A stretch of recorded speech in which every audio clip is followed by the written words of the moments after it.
Rock and roll, you guys. It is that time, apparently. I have not seen the stream announced, but it may just suddenly pop up. So I guess in a way, we're going to be counting on you guys to help us cover this. But in the meantime, we're going to talk about some thoughts. I've got Jon Twigge joining me from the UK in the middle of the night. I'm Brian. Welcome to Futuraza, one and all. Jon, what time is it where you are? Something seems to have shifted time because I was awake anyway. It's like, I don't know what's happening, but it's almost 4 a.m. I've had a few hours of sleep, and here we are, ready to go. Exciting. This is fun. This is fun. In the chat, you are welcome to share with us what you predict is going to happen. Of course, I've got some predictions already up. I've got Brian. I assume BW's Brian White is going to sing Barry White songs on stage with GROK 4 doing the band. I am not convinced that's what's going to happen. But, we'll find out. There'll be a big announcement. I would be very surprised. I'd do it, but I don't know if that's in the cards. One common thought, and it is the subject of the poll, is there going to be GROK in the car? So that's a possibility. Dalton Brewer, among many others, prediction, XAI will announce GROK 4 integration into Tesla vehicles tonight. And if they do, I wouldn't be surprised to see it pushed out wide immediately. What do you think? I've actually seen, although you can't trust these things, screenshots. A couple of screenshots popped up in the last hour or two saying, here it is. I'm not sure where these are coming from or if somebody's been drawing. Green the Only went ahead and found some images that would seem to indicate that it is possible, that it is happening. An obvious question at this point, is it hardware 4 only? Will hardware 3 users get to use it? Will you be able to use it while you're driving in FSD? Because it's going to be sharing that inference power, I guess. Will the inference be, or would it be cloud-based? Yes, it's going to be cloud to some extent, but it's going to use some local processor regardless. So. Yeah. So all possibilities. Sharing the chat. Were you delayed because of chewing spiders before this late live stream? So I don't know if you've heard the story thing about the spiders, Jon, but there's this old urban legend that apparently people eat spiders in their sleep. The number that I heard was, I think, 7 pounds per year. Is that right? I don't like spiders.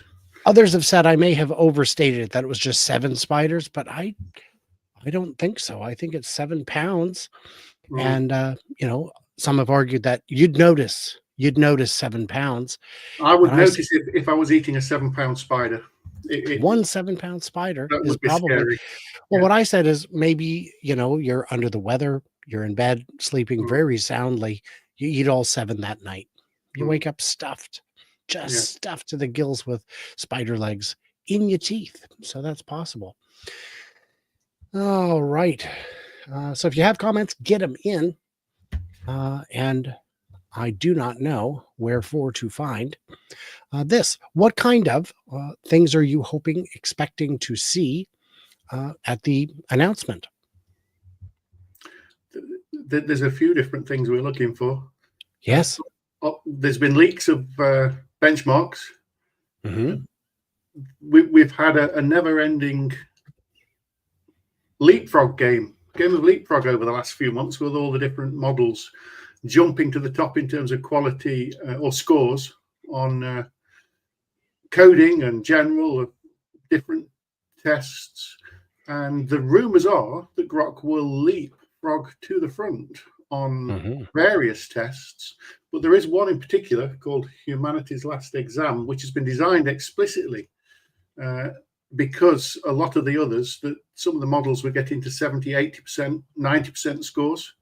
So this one has been designed to be explicitly difficult for AIs with very complicated questions, some trick questions, some designed explicitly to make it hard for AIs because they haven't got the context to hold it all, etc.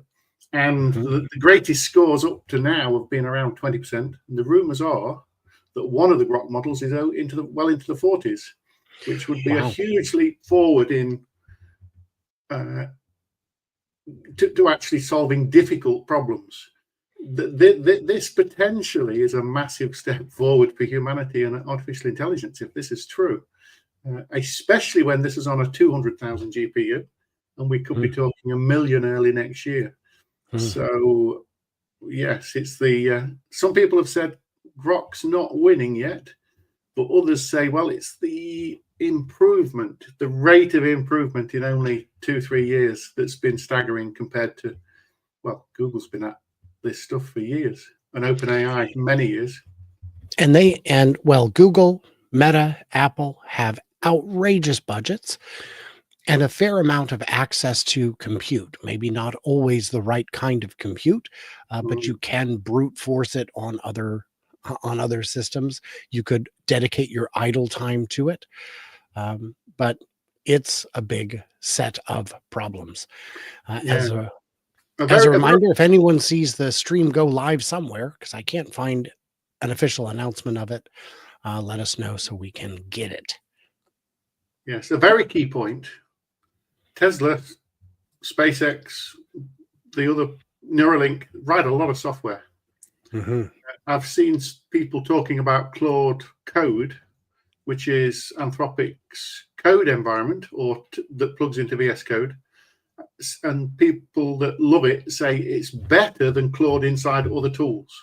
The reason being that within their own tool, they can give it more context, the full context window, whereas that costs others a lot of money. So Cursor's perhaps running on half of the context. If XAI have got the best coding model with the best compute that will be used in the best and most productive ways, because first of all, they know how to use it. They've got the best compute. They've got the best access to it. That's going to accelerate all of the Musk ecosphere across all of the companies, because they'll be coding faster and better than anybody else. Oh, interesting. So I have a friend who works for, I think I can say, he works for Google. He previously worked for Facebook, and he works in AI.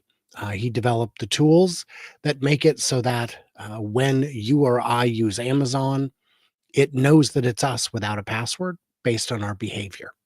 It learns our patterns. It knows when to ask for a password, which is the only time it really asks, at least on my account, is when I try to return something. You absolute. Or cancel Prime. Yeah. Which is horrible. And I have had to cancel Prime because nothing was arriving in 2 days. And then the final straw was they started putting ads on Prime videos. And I'm like, oh, no. No, you can charge me or you can show me ads. You cannot do me both. That is not acceptable. So we were looking at this, and this shows some of the leaked benchmarks you were talking about. I don't know what any of these numbers mean. Do you? Well, HLE is humanity's last exam. Oh, I see. Which is the one I recognised. I forget the names of the others, but one's the coding, which could be the GPQA ones. I forget which one's which. There's so many of these different things, and we're only looking at a few of these. But the key things is that GROK is winning, and on that humanity's last exam, 45 compared to, I think Google was Gemini 2.5 was reaching 21. We've also got to remember ChatGPT is on the way. 5. We've seen rumors of Gemini Pro from Google version 3 in the last few days. It's almost as if they're scrambling to announce the next one or leak news of them because something might be happening. But yeah. Now, I wanted to ask an expert about this, and I knew just who would be able to feed me that quality information. I asked GROK 3. What do you predict will be announced at the GROK 4 event later today? Well, based on available information, scheduled for 6 minutes from now, 5.5. Here's a prediction of what it might be. 2 variants, one model for everyday purposes, one for things like developers with coding assistants, integration tools, etc. Enhanced reasoning and performance. I mean, of course, but yes, and a benchmark like humanity's last exam. And then multimodal capabilities. The model is anticipated to support text initially with plans for vision, image generation, and possibly video processing. And we've just seen a post from Elon in the last few minutes that there are still a few holes in the video generation, but that will be fixed within the next month. So it seems that GROK 4 will be doing image and video generation within the next few weeks as good as anybody else as well. Interesting. Automatic deep search and think modes. The event might. That's really exciting. It's the automatic bit, because when you're asking the model, you're sat there typing into one of the models a question, especially if you're coding, you've got choices of slower models which are okay at doing simple tasks, and then for a more complex task, you might want it to go away and think about it for a while. The complex ones cost money when you're on a coding platform if you go at the higher levels. So if it can automatically decide which way to route it, to the cheapest or the more complex, that's going to be both cheaper because you're not using the expensive ones when you don't need to, but also better because the alternative approach is, well, I don't want to risk using the expensive one. You could almost get to hundreds of dollars in a day if you're not careful. Oh, sure. So I'm not staying on the simple one when I should be asking the better one because it's going to give us much better results. So that's quite exciting. Interesting. I will share that this Elon Musk fella, don't know who he is, but it's an interesting account. GROK 4 live stream Wednesday, 8 p.m. Pacific. That's 2.5 minutes from now. And I will share this tab as well. The XAI tab I have open. I can hit refresh, but it has not put anything up yet. Again, folks in the chat, much appreciate. You can let us know if we're missing it. Talking of the cost, I was talking about the programming there. Claude 4 was quite expensive, but people were saying it was the best at the time. Then Gemini came out, but GROK was quite reasonable. People were pleased with the prices of the GROK 3 API. If the GROK 4, first of all, will we get a GROK 4 API out of the door? Will it be in Cursor tomorrow and Windsurf, etc.? I've been trying one called Factory.ai, which seems to think a bit more and go around a loop, which seems to give some good results on coding. But if we get a GROK 4 API and it's cheap and it's better, this could be really shocking through the industry, that we'll get a lot of people shifting to GROK, because as we've heard about AI in general, it's never going to be worse. And with GROK in particular, that's going to be even more so true when that 100,000 GPU cluster comes online. But of course, it's not going to come online all in one go. What they've said is they're looking to add 100,000 a month or so for the next few months. So, yeah. Yes, only just. I would argue that there are enough AI companies working aggressively and smartly enough that I believe your conclusion is true. It'll never be worse than it is today. I would carve out an exception for Google because all of their smart products I've ever owned get worse over time instead of better. I don't understand how you tricked me into getting so many Google Home speakers only for them to progressively get worse every year. Good job. I no longer trust Google with products, with anything. Certainly not with integrity. So let's see. Potential Tesla integration, speculation about GROK 4's use in Tesla vehicles, possibly for enhanced autonomous driving, and addressing recent controversies. Given, there may be efforts to improve content moderation and reduce bias, possibly discussing updated system prompts or training methods. I did ask GROK what happened, and the answer was fascinating. It was not super jazzed about what happened, but was happy to blame it all on an unauthorized user making changes to the prompts and how they should be weighted. And unauthorized, huh? Interesting. Yeah, there was stories of one of those a little while ago. I don't know what the conclusion on the latest one is. Right. What I'm really excited about is the statement that Elon made a couple of months ago, saying that this will be the first model that can reason. In the past, in my software, with a friend that I was working with for a long time, we talk about software, and I mean, even the space shuttle. Some of the stories are that the crash was because, and I don't even know if this is true, but it illustrates the point that they were saying that there was a US code team and a European team, but they got the units wrong, inches and metric at one point, and it was the confusion between the two that caused the trouble. When you write software, you tend to put numbers in variables that are just numbers. It doesn't know what they are. In the same way, we've got large language models reproducing words with no idea what they mean. It's just pulling them out of the training data.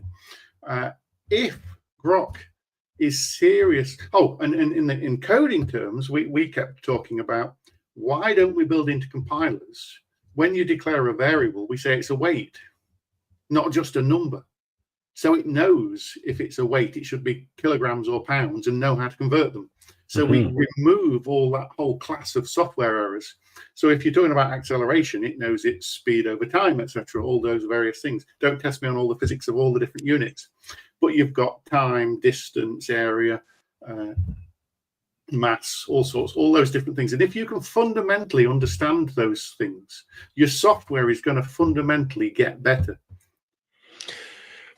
An example I learned from John Gibbs, Dr. Know-It-All. He said that they're, much as the way Tesla vehicles are able to just take photons in, not convert it into boxes and ideas, but just turn that directly into control.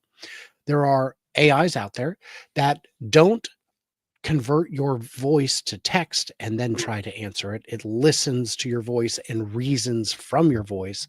It can sense frustration. It can sense sarcasm. How well? Well, that's a more complicated question. I don't know the answer to that. But regardless of how well it's doing, by now it's doing better, probably even on the released versions. So there are nothing but, I don't know what the future brings. Part of me is, of course, scared that all of this is going to end horribly, but yes, could. There are various examples. Obviously, we've got examples of AI being better at interpreting X-rays and various medical information more reliably than most doctors and even the experts that it's starting to beat them. In terms of the voice, yes, what we've been doing in the past was converting voice into text, and then the large language models were working on the text. But of course, depending on the tone and the emphasis and but also the emotion behind it, the meaning can be very different. We're also getting results showing that people prefer AI emotional support and coaching and counselors to real counselors, because the AI is getting better at recognizing the emotional cues than even people can. And of course, people have biases. AI has bias as well so far. Hopefully it's getting better, but it's beginning to get better at everything. So GROK 3's voice mode was supposedly, I think, but I've not tried it very much, direct voice to interpretation without text as well, wasn't it? So, oh, you've gone quiet. I'm not sure. I've never used the GROK app directly. I just use it within X. So I don't believe that I have a voice button I'm able to click. I know that on the GROK app on your phone, there's a voice button. Is it on Android and iOS? Because I'm on Apple. You're Android? I am not on Apple. I know all the apps always start on Apple. I don't know. Elon seems to enjoy giving the Steve Jobs to Apple, if that's a thing. I'm not sure how that works, but he really does love it. We are getting a comment saying, yeah, it's on Android. So I have no excuse except that I really don't use GROK all that much. Now it's 4 minutes past 4. Yeah. Or it's 4 minutes past 8 p.m. Pacific time. Yeah. What's happening out there?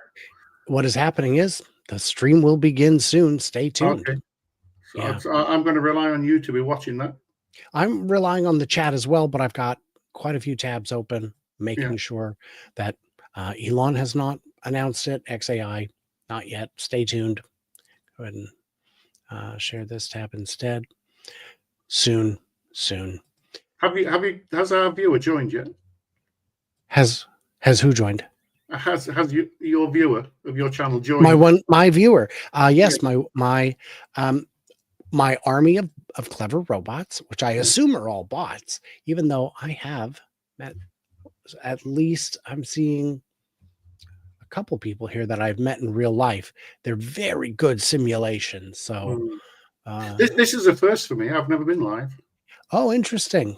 Folks in the chat, welcome, John, to the experience of being live. Cool, exciting. Yeah, we do have this comment here. It says, beep boop. That's a very much a robotic comment, but you'd love Grok voice mode. It's been very helpful for me in curriculum development and other discipline. I mean, is it better than just using text? I don't know about that. And of course, in the car, you're going to have to use voice mode. You're not going to be typing on the screen while you're driving, or while FSD is driving. Even then, you'd want to be talking to it and looking out of the window and saying, "What's that building to our right?" As it does virtual tours, because it's going to know. It's going to know the context of where the car is. Yeah, it's going to see all around you, and it might say, "Look over there, see what's happening." I'm not quite sure how it will point. It's got no fingers. You need an Optimus to point. Well, the pilot doesn't point. The pilot says, if you look at the right side of the aircraft, and that's sufficient. But then again, a mountain might be easier to spot than a specific building. There are a lot of options there. I had someone say, why would I want Grok integration in the car if I've just already got it on my phone? And I said, because you're driving. Yes, I absolutely. mean, or at least maybe you're not driving, but if you are in the driver's seat, you should be paying attention. But of course, I think context is really important. It's got cameras all the way around. It will know what's happening. It will say, "Did you see that stupid cyclist that came out in front of us? Did you?" It will have a conversation if you want it to. Of course, we'll have to have different modes. I like to travel in silence, only tell me about emergencies, or I love to chat. Just tell me what's happening. Just describe the world to me. Give me the news as we're driving. I mean, it's got a camera that's looking at you. It's going to know how you're feeling. It's going to say, "You look hungry. Why are you getting grouchy? Go and get something to eat." I can recommend the local Italian as we're traveling, or whatever it might be. Do we think that it will have the ability to interface with the vehicle to that depth where it can see, where Grok will actually be a visible participant? Maybe not yet, but one day. Am I allowed to drink on a live stream? Is that absolutely?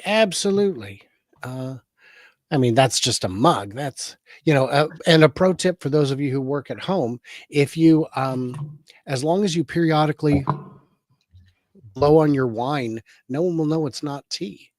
So that's a helpful pro tip for you there. Let's see. I'm double checking to see if we've got any news. We do not. Soon. Stay tuned. Soon. What I should be doing over on that other window is just regularly checking, because I've got a few different people I'm following on X, and we're getting some very excited posts from various XAI staff saying this is going to be godlike, it's going to change the world. Well, we've got Digital Blade Canada in the stream saying live stream starts in 2 weeks. Well, it's either 2 weeks or end of next year. Those are the Elon's two favorite appointments. That's great. All right. Let's see. Grok will have multiple personality disorder. Possible. I think that's already the case. It agrees with everybody. That's one of the challenges that they made them too nice. And Ross is suggesting integrated Grok will let you tell the car where to park. Could you park somewhere where I can get out later so that if the party ends early, doesn't end early, I can still leave, or I don't want to, can we park on a different street? I don't want, anybody getting too jealous of my sweet, sweet ride. anything like that. And absolutely, it's going to do all those things. But imagine a day when we all get a Neuralink, and then we're leaving the party. Sure, we just walk out, and it knows. We're telling it, I'm coming out now, and it can drive to the door, pick us up, all automatic. The possible that we're talking about GROK 4 now, and it's very exciting. But we're talking about AI improving at a rate of at least 10x each year. We're talking about 100,000 GPUs. We're talking about Neuralinks, Optimus. The world is going to radically change. And tonight might be the night when people say this was the XAI moment or GROK moment, when GROK or AI actually grokked. I would like to say a quick welcome to Cyber Mike, buddy from the Northwest group. I am struggling with the fact that real people that I actually know in real life are showing up. It's really making it hard for the bots to compete, but I guess we'll do what we have to do. There is a comment that Elon is always late with these things, and that is true, which is why we only started the stream 15 minutes before the scheduled time instead of more like 30. We just assumed that we would have some time. And it could even be an hour or more. Who knows? Right. And that's why we shouldn't forget that while we're filling in time, waiting for the next 3 hours for them to decide to start, we've got the Tesla semi. Yeah. We've got Jesse Pelton posting, who posts on lots of renewable energy stuff, saying that the semi, with its latest results of 1.5 kilowatt per mile, is 3.8 times as efficient as an average Class 8 truck now in terms of the total energy used. 1.5. Okay, so that means they could reduce the battery pack size to 750, 770, and still have 500 miles of range. That's that reduces the battery pack size by 1.5 to 2 whole cars.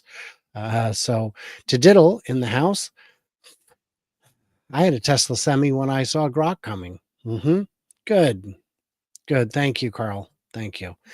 I don't know if folks out there know T-Diddle. It is a app that you can play. It is a game for your Tesla where you can go on adventures and find stuff. Not a sponsor, although after that, probably should be.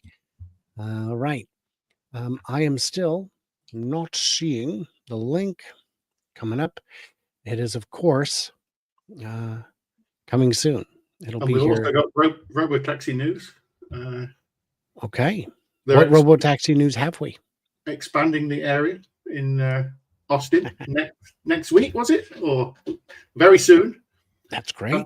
And also coming to San Francisco in a month or two, Elon is saying, pending, of course, the traditional regulatory approval. I have a question for everyone in the chat, and I mean, this can be for you as well. But why is it you think that Tesla doesn't just roll out Robotaxi wider and wider in Texas, hit Dallas, hit Houston?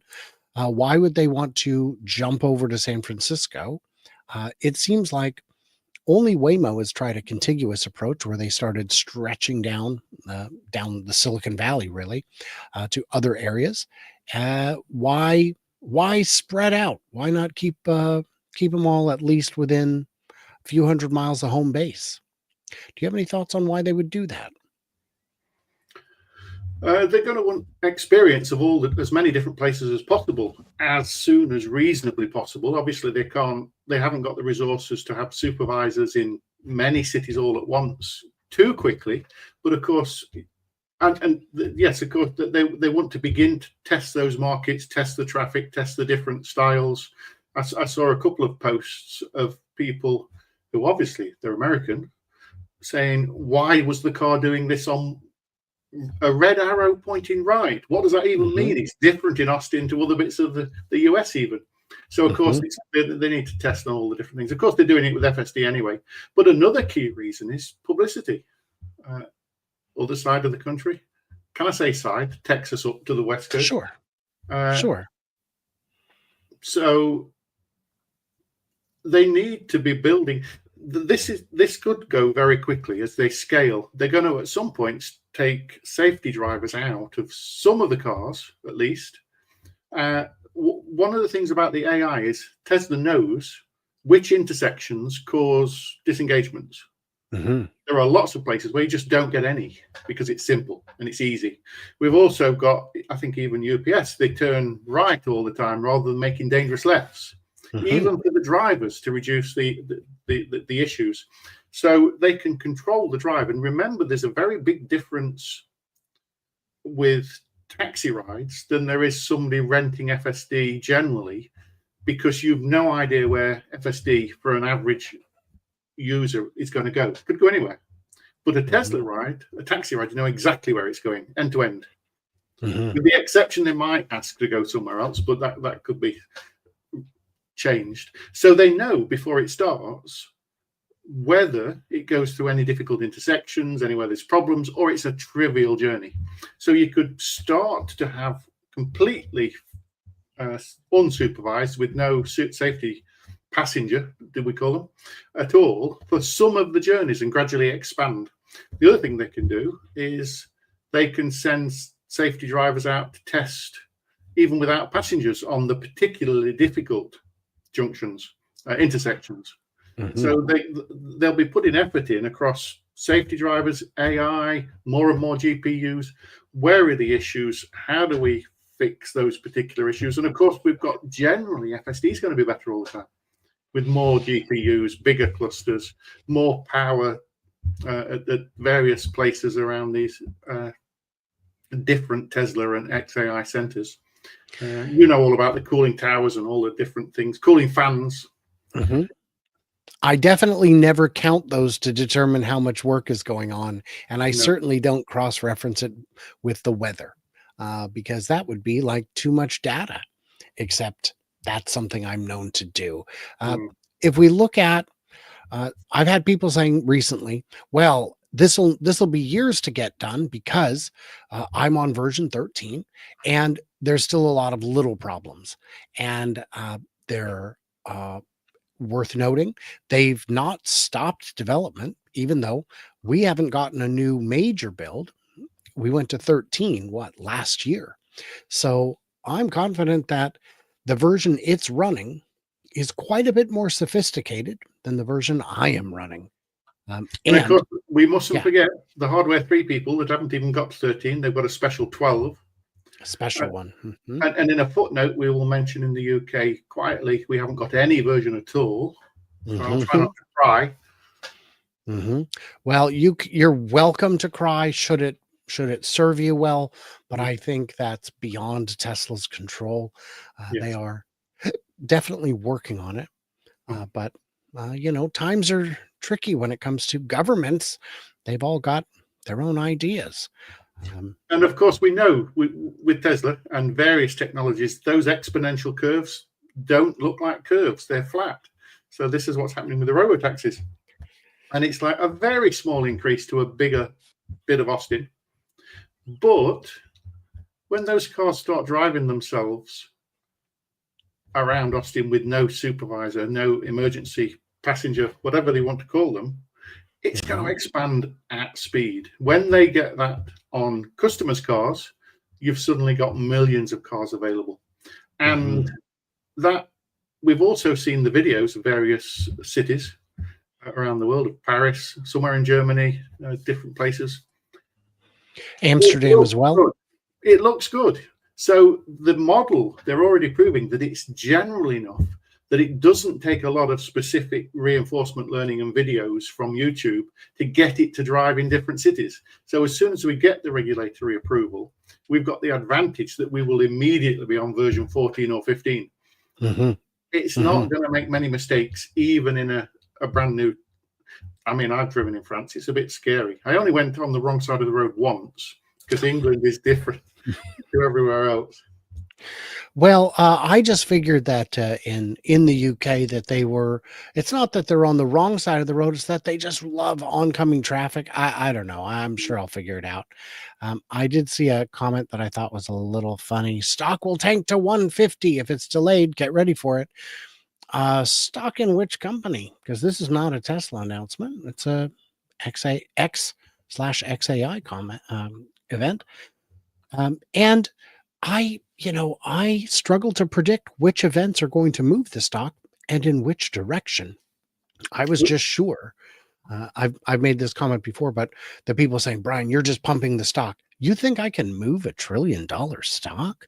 In the week after the Cybertruck launch, it had 100 million views on reviews with glowing praise from Marquez Brownlee, from Jason Camisa, from Sandy Monroe. 100 million views. Do you remember how much the stock moved? It didn't. It didn't budge. We have some news. We do. Uh-oh. Eric Yang, Jiang, one of the XAI engineers, 7 minutes ago said, we're doing final flight checks. Lift off soon. All right. Well, I'm still looking at GROK 4 live stream will begin soon, 19 minutes ago. That's all right. I understand. I have magnificent coping skills. The live stream will begin soon. Have you got that picture? Which one? The live stream will begin soon. Go to the GROK 4 live stream link. Where's that? Let me. Yeah, pop it in my. Should put it in the. I'll put it in our X post. Oh, okay. Messages. Where's Brian? There you are. That's it. That's the supposedly. If it goes somewhere it shouldn't, don't blame me too much. Oh, I see. I was sent it by Robert Scoble as well. Starts at 3:30 a.m. It says now.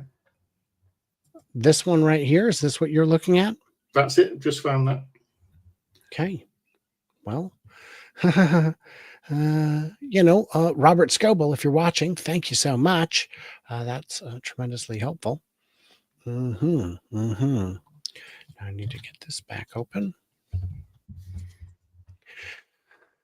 Okay. All right. Let's jump back over here, see if there's anything critical we must address. Still looking for, my son has not settled on a name for the red car. I've been giving him all kinds of suggestions, many of them truly awful. And he hasn't accepted any of my terrible ideas, because it's red and fast. And my gray car is called Crew Dragon, like dragging, because I drag my crew with it. And I said, here's one. This is because it's a red car. What do you call it when they're getting the wool out? He goes, shearing? I'm like, yeah, we'll call it Red Sheeran. He's like, oh, that's terrible. I hate it so much. I will never call it that. So, well, I'm really trying to help, obviously. But hey, what am I going to do? Tesla never stops. 49 seconds ago, new Tesla supercharger in Simmern in Germany, 8 stalls. Yes. And we've got that big off-grid one that just came up as well. That's exciting. 160 or so stalls? 168, I believe. Yeah. 11 megawatt station. And a lot of solar. And a lot. What was it off-grid completely, or with a? No, there is a Connect, but the Connect is only 1.5 megawatts. Yeah. So you could, if it was nighttime and there were 168 people, you would not. You would just quickly deplete the megapacks and then have a bad experience. But also worth noting, people don't charge at super high rates for the entire time they're plugged in. No, it goes down as your battery fills up. But I've also seen there's a new animation or website showing the virtual power plant Tesla somewhere. Where was that? It wasn't the big ones in Australia. I forgot where it was now. I've seen a bunch of them. But you've got to wonder if you can do that with just home batteries. Would that 168 store, 10 megapacks, would that not be a useful addition to those virtual power systems? That if a big power station went down, could those 10 megapacks feed back into the grid? I don't know. I've not heard people talk about that. Well, I mean, the science says yes. It's more about regulatory permission. And the U.S. doesn't. The U.S. has 1,000 micro monopolies, which means things that will work very well in one county may not be permissible at all in the adjacent county. It's terrible. It's the worst. By the way, I did see somebody suggested Red Rover, and it was on here somewhere. Call it Red Rover. I suggested, because it's fast, call it Red Rocket, but apparently that means something different. So that was also vetoed. I've got so many great ones, but it's just not working. Let me see if I think I've got. Yeah. You remember what they called the car from Greece? No. Grease Lightning. Cool. The whole song about it. I said, well, because it's red. From Grease, the film, do you mean, as opposed to the country? Yes. Yes. Sorry. So I said, because it's red, why don't you call it Greased Elmo? And again, vetoed. Elbow grease. I suggested Mr. Krabs. Here's a good one for a red car that's fast. I think it's a little ironic. V8. Like the tomato juice, but also the gas engine. David's suggesting Christine. I don't think they've ever watched it. Let's see. Yeah, Red Rocket's too salacious. Like Red Pocket Rocket. I thought of a good one. Cadillac has their Celestic, their Optic, their Vistic. I said, why don't we call it the Fish Stick? And they said, no, we're not calling it that. And then I said, well, how about this? Okay. What about Flash Gordon, or better? Because Flash, it's fast, and Flash is a superhero, but what about Flash Gordon's Fish Sticks? And they really didn't care for that. So R.A. Denny says Throbbing Red Beast. I think that's great. I think Red Rum is not bad.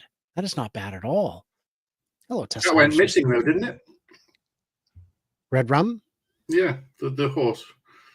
Oh, I was thinking of The Shining. Yeah. No, there was a horse, Red Rum, wasn't there? That won the Grand National. You wouldn't know about these things in the UK. Do you have horse racing in the same way that we do? No, we have a horse race that comes out once a year called the Kentucky Derby. Beyond that, I never hear nothing about it. No, it's a big thing in some countries. This appears like it might be. It's due now in 3 minutes, apparently, was the latest I've seen. It's gone remarkably quiet on my notifications. It's almost as if everybody's paused, waiting for something to happen. Have I asked GROK for name suggestions? Yes, I have. They were mind-bogglingly bad. They were truly, truly awful. Rudolph's nose. Yes. And I was about to say a minute ago, Sawyer's remarkably quiet, not seen anything from him. And 51 seconds ago, he says GROK 4 release live stream with a link. So Sawyer's now posted the link. Nice. So I'll expect a stream of announcements, comments from people as we go through. Richard Alexander suggested Scarlet, but frankly, my dear, I don't give a damn. Spastic colon. Sure.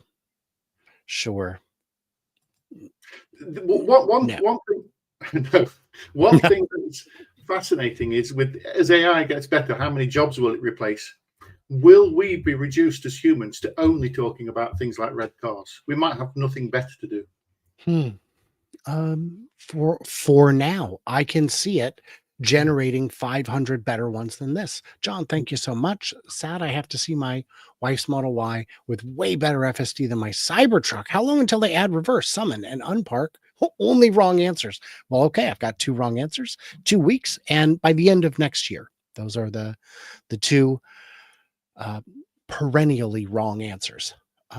I don't understand why they've given so little love and attention to FSD on Cybertruck. To me, that feels kind of unforgivable. Yeah. So, I don't know. Is it just priorities that there's a lot to do at the moment?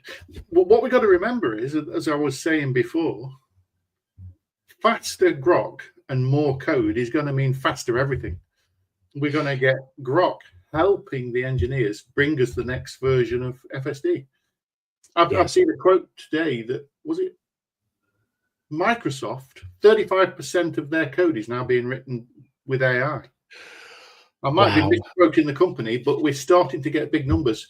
And they were saving $1 billion maybe on customer service, on support desk, because they're starting to put AI answering the calls. It's like, Yes. it's just crazy. Oh, my story that I'd started earlier before getting distracted. My friend works at Google now. He was at Amazon before. Their whole business was their whole department was focused on trying to replace themselves with code. And when they started, they were convinced they'd be out of work in 6 months. Of course, it still hasn't happened, but it's got its own March of Nines, its own. But and you have to know how to code to troubleshoot the code. You are Yeah, teasing us, Grok. there's a lot of code that the AI, it can produce small apps flawlessly and beautifully. It gets more challenging when you're doing bigger code projects because, as I was talking about with Claude Code, the context window isn't big enough. So it's a bit like looking at a maze and only being able to see part of it. You kind of crippled the AI because it can't see the whole thing. It can't see how it all fits together. But with the AI getting better, GROK comes with lots of memory on the servers that you get automatically now, apparently. So we're going to get bigger and bigger context windows, better and better AI. So we're moving from junior developers that can do small changes to individual files to senior developers and then expert developers rapidly as they start to understand the whole project. When can we get rid of middle managers, specifically 2 or 3 layers of them? Because I'm not sure what they do all day other than I've got to say, I'm not managing my middle well. brutal. Yeah. I think we need to close this poll. It has narrowed to 56 to 27, but I think we can end that. Yeah, there's the results. 2-1 odds that there will be something announced for the car. I'm not sure it needs to today, but maybe so. We've got an interesting insight from Jeff Lutz appearing under replying to Sawyer Merritt's that looks remarkably like a cutout of Zuckerberg. Is that true? Of what? Of Mark Zuckerberg?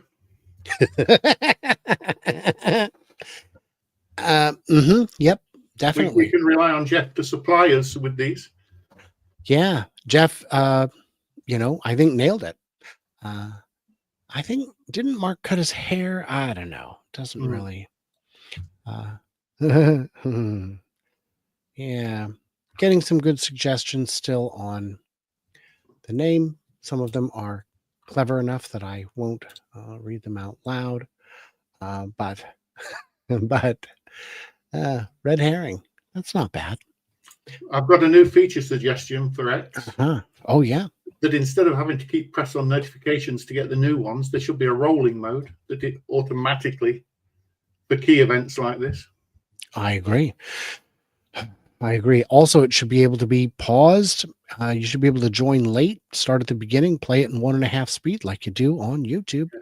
Elon said earlier today, somebody posted Yashu saying that the video support on X is still not good enough. Of course, you know all about it, that YouTube works much better for content still as a YouTuber than it does on X. And Elon replied to say, yes, absolutely, we need to improve it. When people have said to me in the past, a year ago, I had a lot of people telling me, you need to abandon YouTube and switch just to X. And I said, would you like me to starve in a week or a day?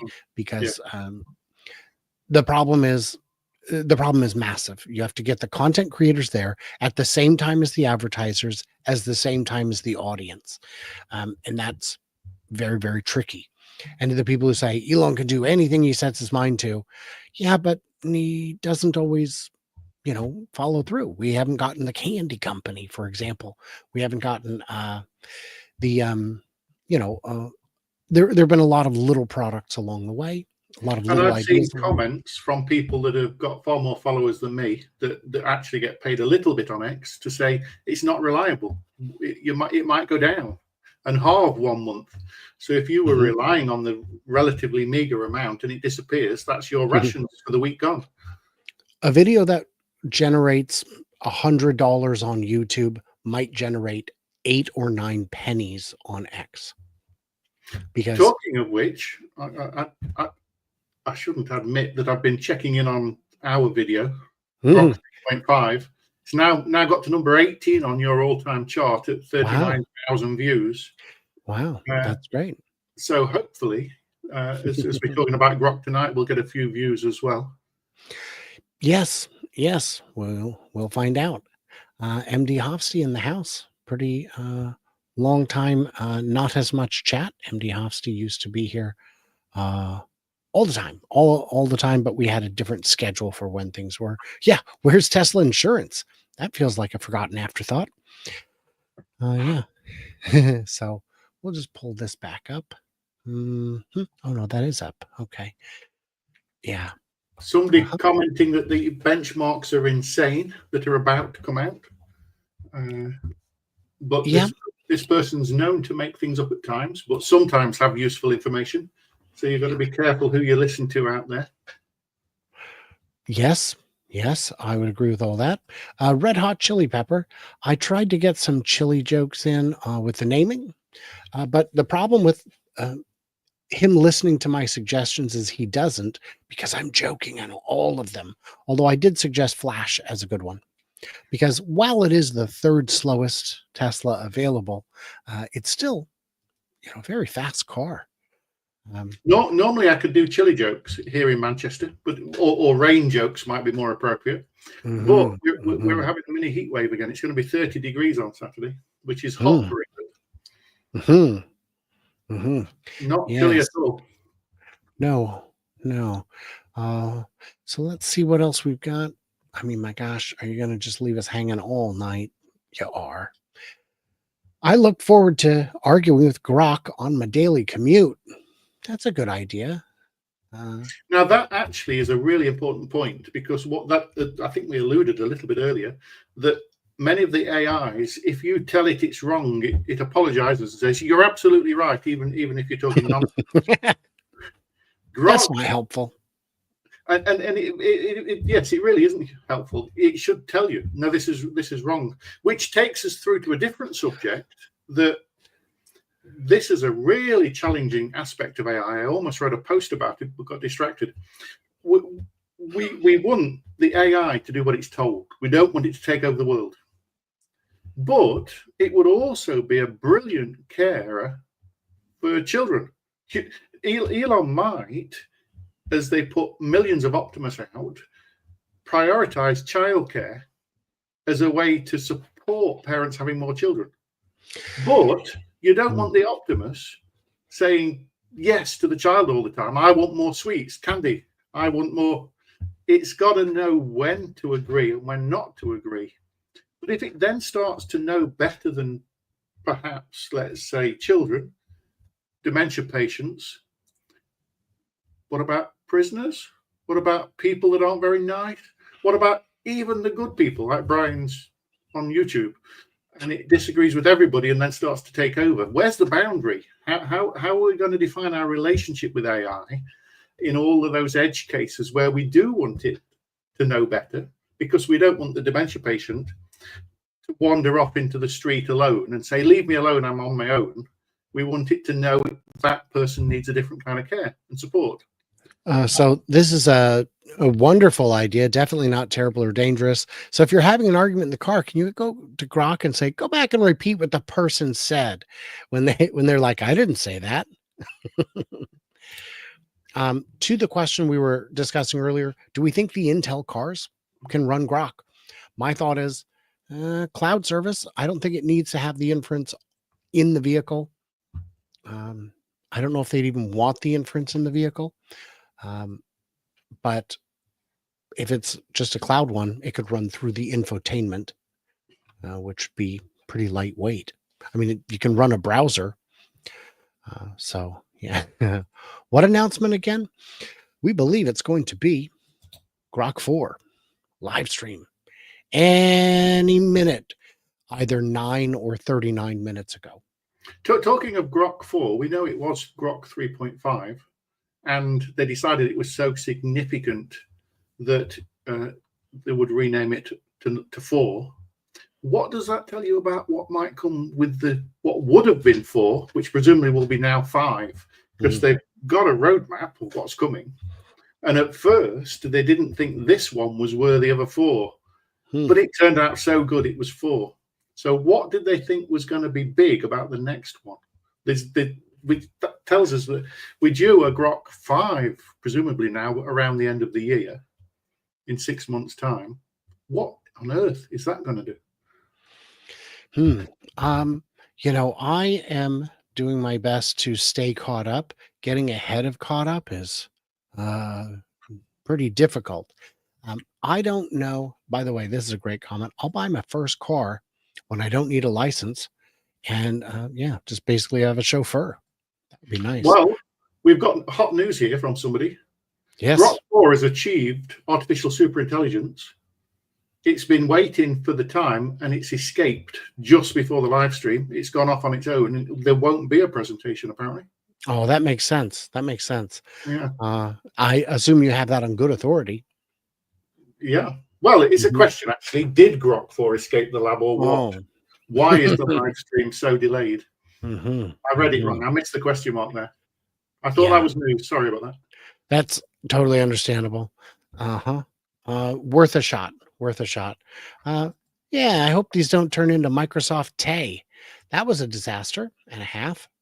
And as I understand, that is not a unique experience for chatbots to get real dark real quick and just need to be shut down. It needs to have a smoother conversation mode. So I haven't tried the conversation mode, but it'll be interesting to see. All right. Well, guys, it says it's going to happen. I believe it's going to happen. I thought it would be late. I did not think it was going to be this late. I've seen things be an hour or more late, so I'm not at all surprised. Sure. I did see someone point out that that the cars, it's probably going to be remote unless your car has a GPU supercluster. And I can see that being the case, but I don't think the supercluster is designed for an individual as much as many users simultaneously. But hey, if you got a big busy car, have 8 instances of GROK running. That's a terrible idea. But of course, the GPU clusters are for the training of the huge model, all those billions of parameters coming in that they have to process. And they turn into these ridiculously condensed little things that run on relatively simple hardware. And as we know, AI 5 is going to be 5 or 10 times as powerful as AI 4. So I wouldn't be surprised if we see a mini GROK or something actually in the car for when you're up in the mountain. I was going to say when you're offline, but of course we've now got Starlink. We've got even phones talking to with the T-Mobile deal, mobile deal, so that we can even talk with the internet at anywhere in the world. So maybe we'll never be offline. Will all Tesla's robotaxis come with mobile Starlink at some point, etc.? I am wondering if they'll have to, because if you are in a valley where you can get a shot of the sky, but you can't get a cell signal, and the vehicle needs a remote unlock, remote something, or if it just breaks down in that place. But it could, because you don't want to be sending the data over the data link to Starlink via 5G is a very low bit rate. It's like 2G equivalent, a little bit above. So I don't know how useful that would be. Well, if you could always fall back to using the inference in the car to convert your voice into text, and then text is very low bandwidth if you want to ask a simple question. Sure. And they say eventually, Elon says eventually, those links to the phone will get more bandwidth. It might not be the heaviest, but it's going to be enough for small videos and chat. And I've got another post from the same unreliable source, who I won't point everybody at, saying Super GROK Heavy version will be available, but it's $3,000 a year and sold out already. I think he's joking. Mm-hmm.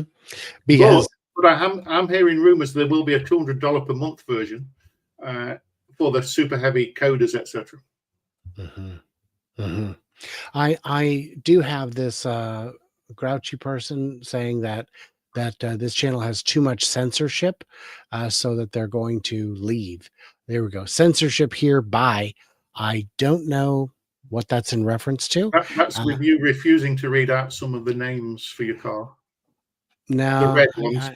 You didn't read them all. I did skip some on purpose, but there we go. That's censorship. But it's oh, latest news: Gemini 3 from Google has come out while we were waiting. Yeah, I think people have had children while we were waiting. Yeah. So yeah. If you post a comment and you do not see it show up on its own, that's not me censoring it. That's you engaging in a behavior that YouTube believes is malicious or harmful or something. I don't know how that works. I'm obviously too busy to moderate in real time in that way. We've seen a post from Elon in the last few days saying that soon GROK will solve the problem of trolls and bots, because it's going to be monitoring permanently all the time, looking for bad comments and bots and removing them from your X feed. Whether that will work or whether the bots will get cleverer, who knows? Mm-hmm. David said that I could switch from top chat to live chat, but it moves too quickly.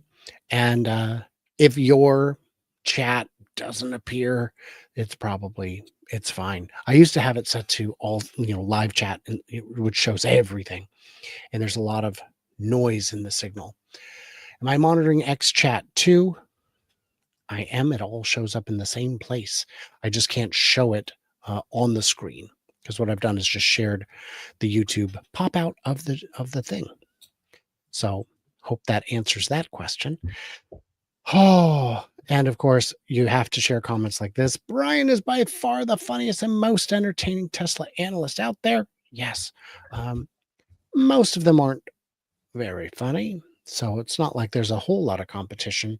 But I did spend 20 years as a comedy writer, which means I've had a lot of odd jobs in between because, yeah.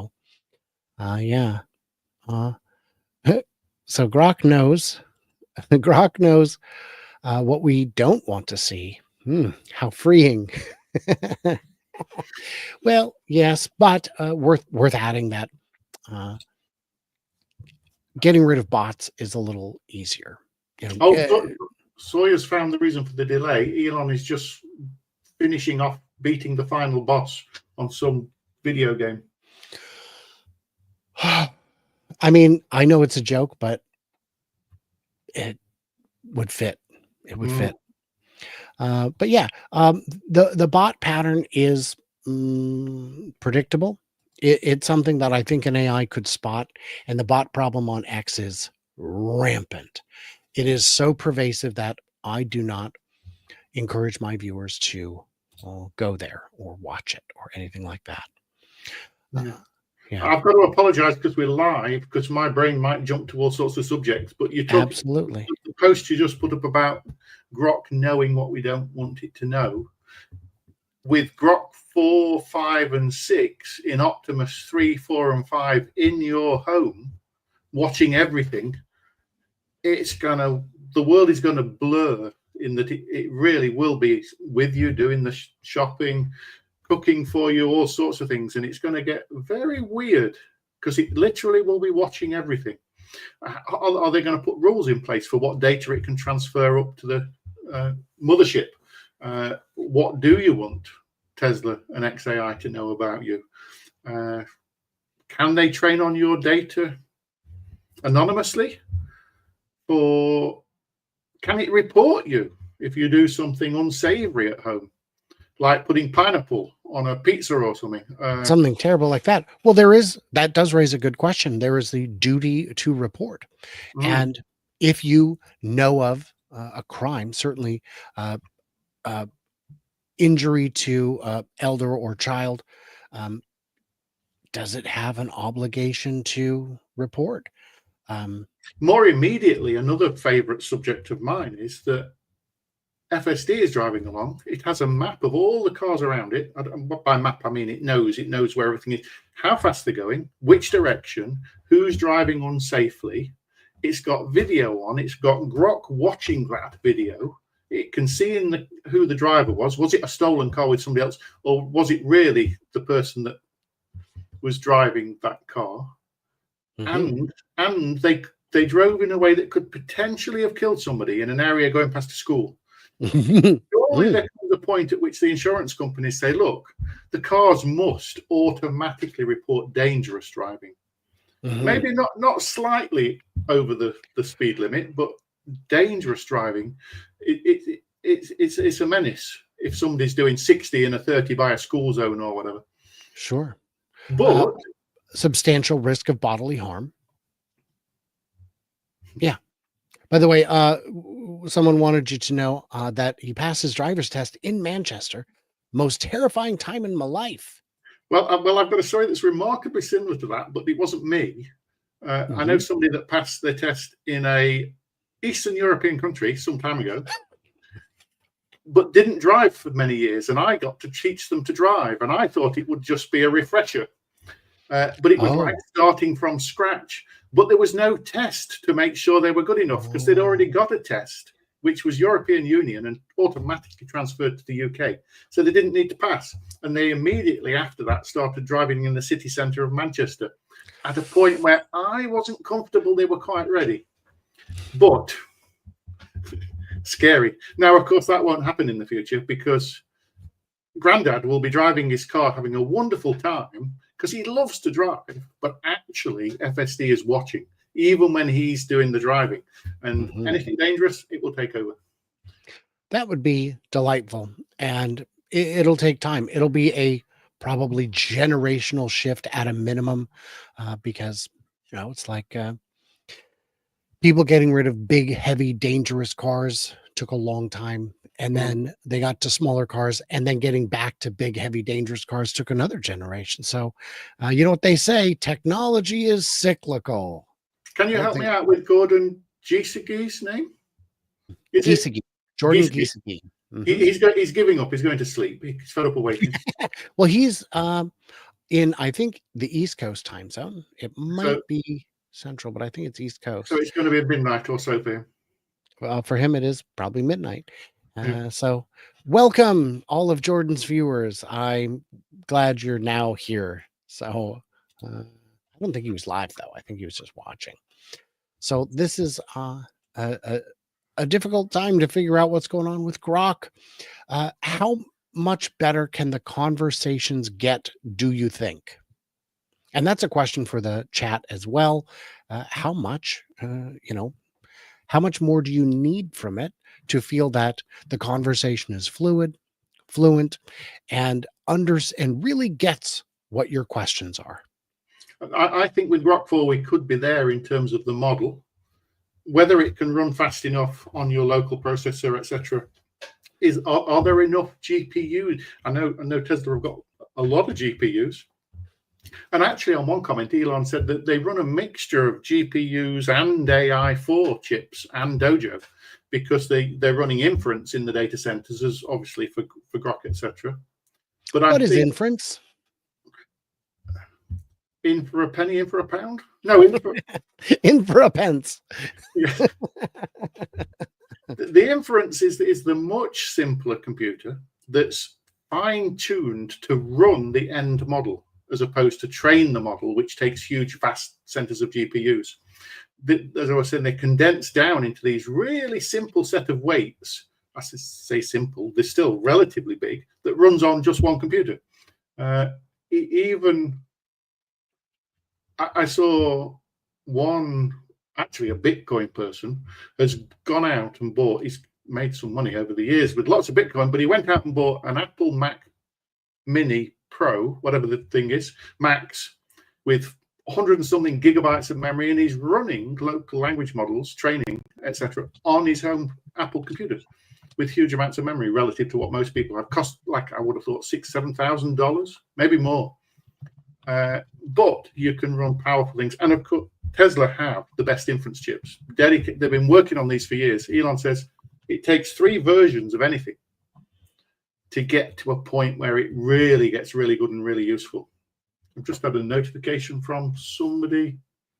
Brian, does it say? If it's from me, you don't get to read it out loud. Okay. So yes, inference is the computer that runs the models as opposed to massive training out there. So we're going to get AI 5 in Optimus from the go, 5 or 10 times as fast. So you will be having, if you get lucky enough to talk to an Optimus in person, can we say that with a robot? In person with a robot, in robot, per bot? Face to, nope, that doesn't work. So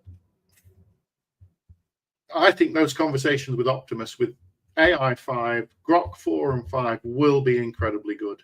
And they're going to be looking after our children. One of the key things is that anybody that's had children know they tend to ask why repeatedly. And it's a doom loop. You go round until you give up and say, I don't know. It's because Elon says so. That's the end game. Why? Yeah. Why? But yep. Optimus with GROK will always know the answer.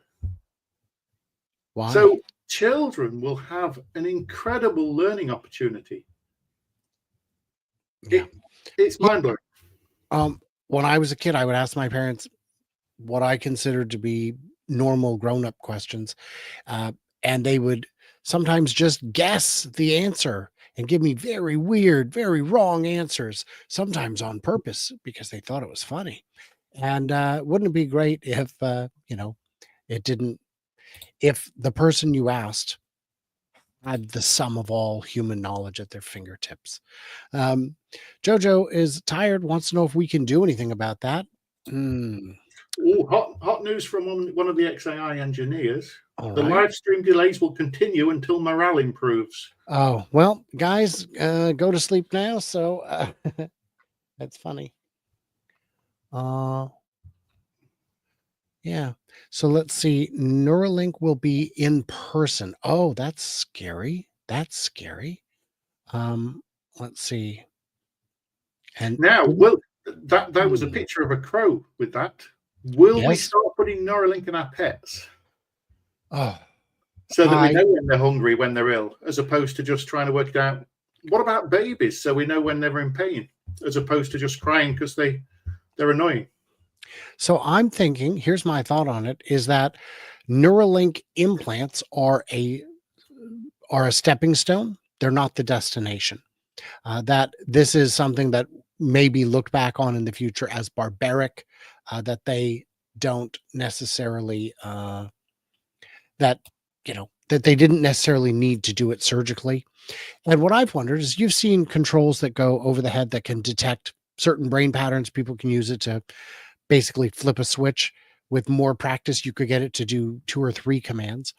If you were to train from a young age wearing one of those, could you get 5, 10 different buttons out of it where you could just train your brain to do that? I think the challenge is that the researchers on the neuroscience, all those kind of things, know, I'm not very good at all this stuff, that certain areas of the brain do certain jobs.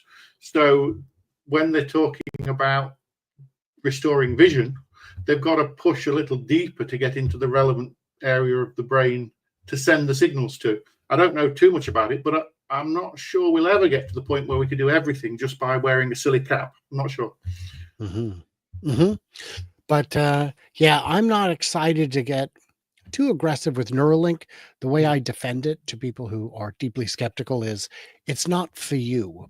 Unless you are profoundly paralyzed, let's see, then it's not for you. You don't need it. But if you are profoundly in need of something like this, where it is your way to communicate with the world, if in the near future it could restore mobility by bridging over a severed spinal column, then I want you to be able to have it, even if you think it's a terrible idea for the masses. Mm. Doesn't need to be for the masses to change a whole lot of lives for the better. Or somebody that's perhaps lost legs, they're in a wheelchair. Mm. That two stages. One is we can have electronic wheelchairs with Neuralink connections to drive them and control them much more effectively. But of course, full exoskeletons, all sorts of things, controlled with Neuralink input, like a joystick, etc., to move around. Mhm. It could liberate so many different people of so many different conditions. Again, people that are getting elderly, struggling to get around. It can take you out to the robotaxi, all sorts of different reasons. Somebody that's had a stroke potentially might restore speech. Hmm. Although I don't know the mechanics of how a stroke I don't know works. the mechanics of that, No. but you know, I think the stroke is taking away movement, isn't it? As well, opposed no, it's to taking thought. away a chunk of the brain that does a thing. So Yeah. you would have to train a different part of the brain to do the thing. I But don't know. but the speaking might be the tongue, the mouth, the movement, as opposed to the thinking. Mm. I guess I don't know. But it's not the nerves that are damaged. No. That's all. This is a So show demonstrating our ignorance. Here we go. Too much to learn. If only we had an Optimus with GROK that we could ask. yeah, there are people asking, can Neuralink interface with animal brain signals that represent our language? Well, AI has already been used to try to decode all kinds of animal language, and it has found patterns that humans didn't notice. Watch the live stream now. Is it running, you guys? Live stream will begin shortly, it says. It's There running we go. with a symbol. All right. And what do we Thank do when you. it starts? Do I just go quiet and mute and we listen? Yes, and I will move us You off the screen. Will you Mhm. control the mute and all those clever things? Yes. Well, Cool. I mean, I can, but yes. Yes. I'm only a software engineer. I don't understand these things. Mhm. Well, you know how many software engineers it takes to change a light bulb? Go on, tell me.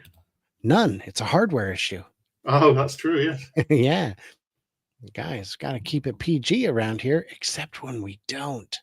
And But that's Sawyer has reposted XAI's post saying it will begin shortly. So it's now official. Mhm. And you can see the viewer count climbing. Okay. And I'm not Tune sure in. that number actually represents, when I've seen numbers after a live stream, they tend to be much higher than that shows live there as well. It may be that it's cached on multiple servers across multiple regions, and Yeah. you will see that sometimes. I saw somebody saying, I was the first person to like Elon's post. But of course they weren't. It was just that obviously not everybody's likes are passed to everybody else in the world. It adds them up over time. So you're just seeing an update that happens every few seconds, not live numbers. Well, and it may often be estimates as well. Yes. GROK practicing its lines. Yes, Paul, that is definitely it. I'm a dream engineers. Super GROK Heavy, $300 a month. That's aggressive. But if it's starting to do the work of several programmers, it is ridiculously cheap as well. Right. And that's like when people say the semi will never work because it's too expensive. I say, for whom?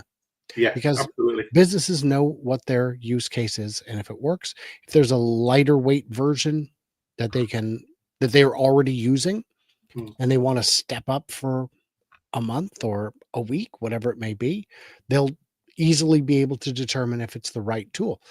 What I pay for some of the software tools I use, I think is unreasonable. Hey, thank you, Digital Blade, for becoming a channel member. I appreciate your support, but all your support going back many years with comments.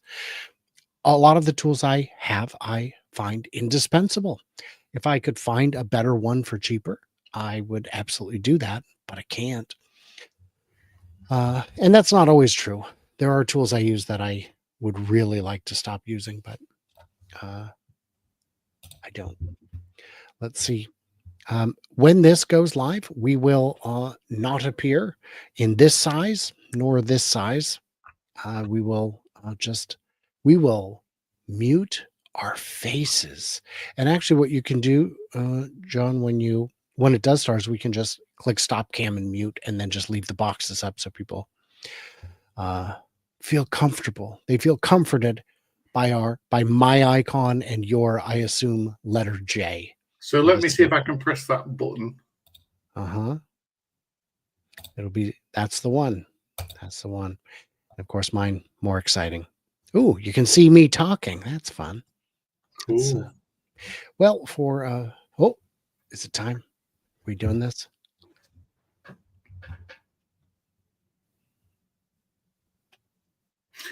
A technical question for you. Will I hear this live? One creation dares to redefine the future. From the minds at X. That's as loud as it is, guys. For GROK 4. This summer, the next generation arrives. Faster, smarter, bolder. It sees beyond the horizon, answers the unasked, and challenges the impossible. GROK 4, Unleash the Truth, coming this summer. All right, welcome to the GROK 4 release here. This is the smartest AI in the world, and we're going to show you exactly how and why. It really is remarkable to see the advancement of artificial intelligence, how quickly it is evolving. I sometimes compare it to the growth of a human and how fast a human learns and gains conscious awareness and understanding. And AI is advancing just vastly faster than any human. I mean, we're going to take you through a bunch of benchmarks that that GROK 4 is able to achieve incredible numbers on. But it's actually worth noting that GROK 4, if given like the SAT, would get perfect SATs every time, even if it's never seen the questions before. And if even going beyond that to say like graduate student exams like the GRE, it will get near perfect results in every discipline of education. So from the humanities to like languages, math, physics, engineering, pick anything, and we're talking about questions that it's never seen before. These are not on the internet, and GROK 4 is smarter than almost all graduate students in all disciplines simultaneously. Like, it's actually just important to appreciate that's really something. And the reasoning capabilities of GROK are incredible. So there's some people out there who think AI can't reason, and look, it can reason at superhuman levels. So yeah, and frankly, it only gets better from here. So we'll take you through the GROK 4 release, and show you like the pace of progress here. Like, I guess the first part is like, in terms of the training, we're going from GROK 2 to GROK 3 to GROK 4. We've essentially increased the training by an order of magnitude in each case. So it's 100 times more training than GROK 2, and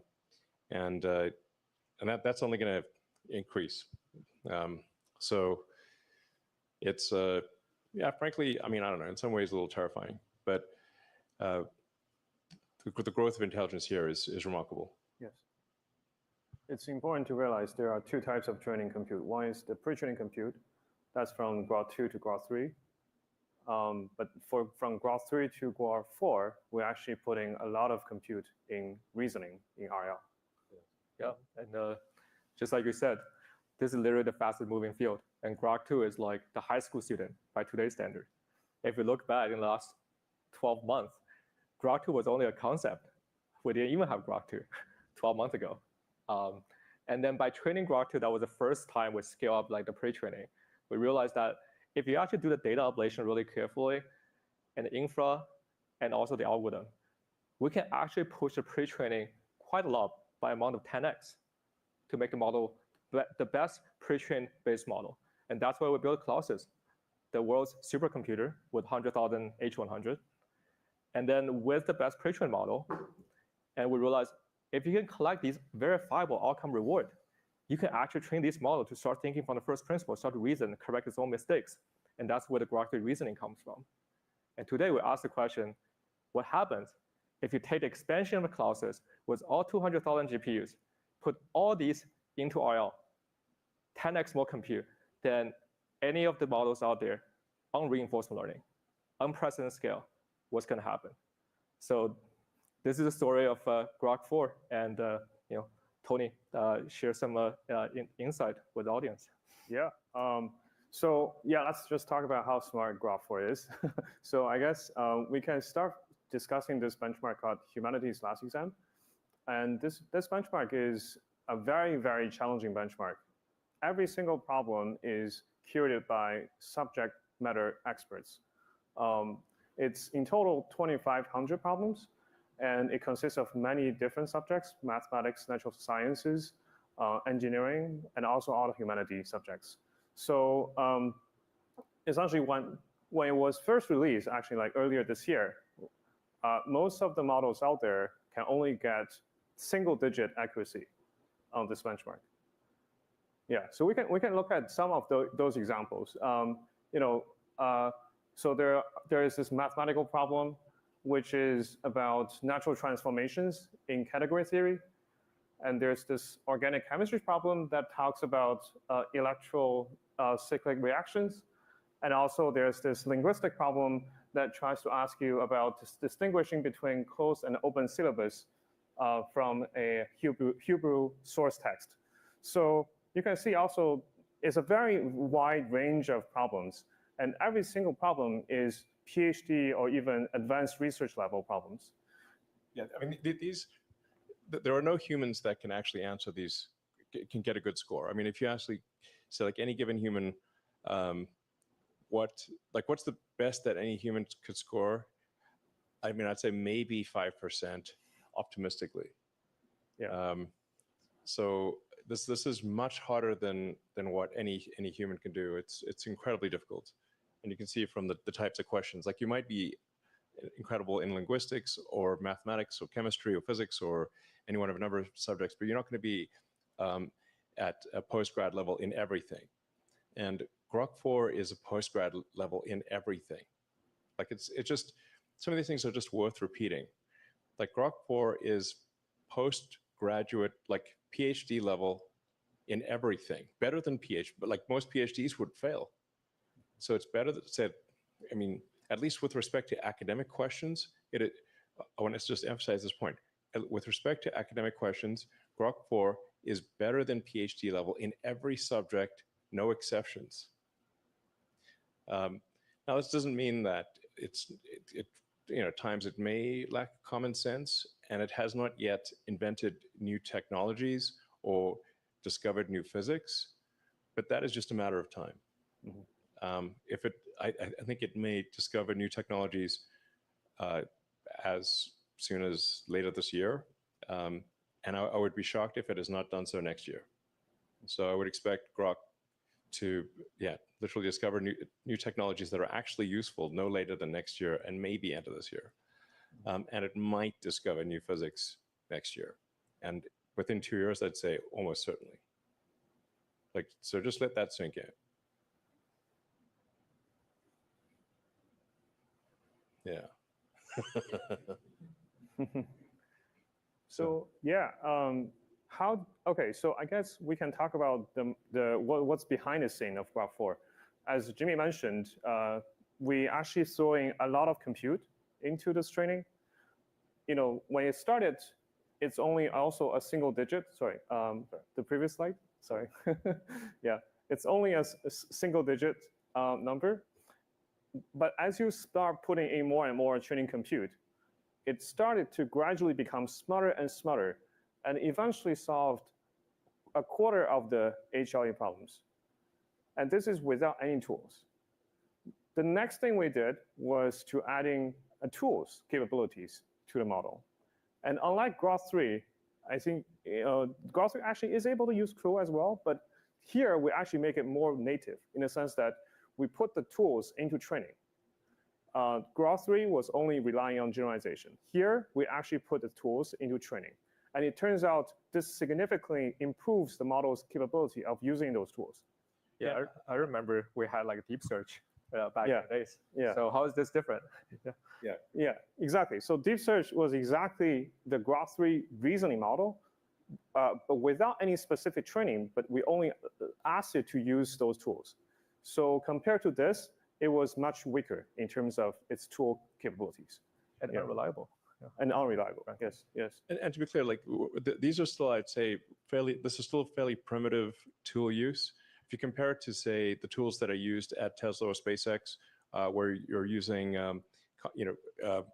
finite element analysis and computational fluid dynamics, and you're able to run, or say like Tesla does, like crash simulations, where the simulations are so close to reality that if the test doesn't match the simulation, you assume that the test article is wrong. That's how good the simulations are. So Grok is not currently using any of the tools, the really powerful tools that a company would use, but that is something that we will provide it with later this year. So we'll have the tools that a company has, and have very accurate physics simulator. Ultimately, the thing that'll make the biggest difference is being able to interact with the real world via humanoid robots. So you combine sort of Grok with Optimus, and it can actually interact with the real world and figure out if it can formulate an hypothesis and then confirm if that hypothesis is true or not. So we're really, I think about like where we are today. We're at the beginning of an immense intelligence explosion. We're in the intelligence Big Bang right now, and we're at the most interesting time to be alive of any time in history. Yeah. Now that said, we need to make sure that the AI is a good AI, good Grok. And the thing that I think is most important for AI safety, at least my biological neural net tells me, the most important thing for AI is to be maximally truth-seeking. So this is a very fundamental. But you can think of AI as this super genius child that ultimately will outsmart you, but you can still you can instill the right values, and encourage it to be sort of, truthful, I don't know, honorable, good things, like the values you want to instill in a child that will ultimately grow up to be incredibly powerful. Yeah. Mm-hmm. So yeah, so this is really, I'd say, we say tools. These are, I'd say, still primitive tools, not the kind of tools that serious commercial companies use. But we will provide it with those tools, and I think it will be able to solve with those tools real world technology problems. In fact, I'm certain of it. It's just a question of how long it takes. Yes, exactly. So is it just compute all you need, Tony? Sorry? Is it just compute all you need at this point? Well, you need compute plus the right tools, Mm-hmm. and then ultimately to be able to interact with the physical world. Yes. And then, we'll effectively have an economy that is, well, ultimately an economy that is thousands of times bigger than our current economy, or maybe millions of times. Mm-hmm. I mean, if you think of civilization as percentage completion of the Kardashev scale, where Kardashev 1 is using all the energy output of a planet, and Kardashev 2 is using all the energy output of a sun, and 3 is all the energy output of a galaxy. We're only in my opinion, probably like closer to 1% of Kardashev 1 than we are to 10%. So like maybe a point or 1 or 2% of Kardashev 1. So we will get to most of the way, like 80-90% Kardashev 1, and then hopefully, if civilization doesn't self-annihilate, and then Kardashev 2, like it's the actual notion of a human economy, assuming civilization continues to progress, will seem very quaint in retrospect. Mm-hmm.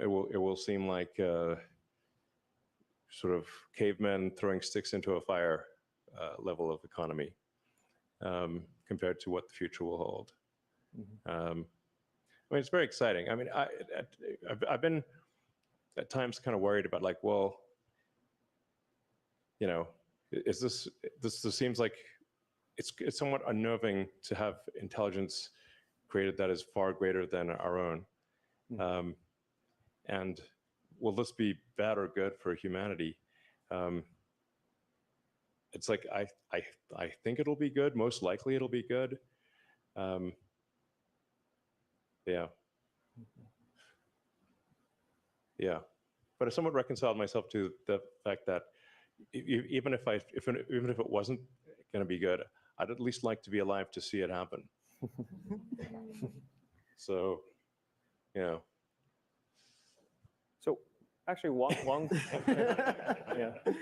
yeah, I think one technical problem that we still need to solve, besides just compute, is how do we unblock the data bottleneck? Because when we try to scale up the RL, in this case, we did invent a lot of new techniques, innovations, to allow us to figure out how to find a lot of challenging RL problems to work on.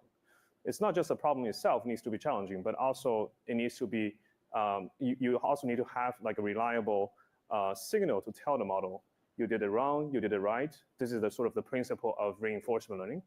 And as the model gets smarter and smarter, the number of cool problems or challenging problems will be less and less. Yeah. So it's going to be a new type of challenge that we need to surpass besides just compute. Yeah. Yeah, we actually are running out of actual test questions to ask.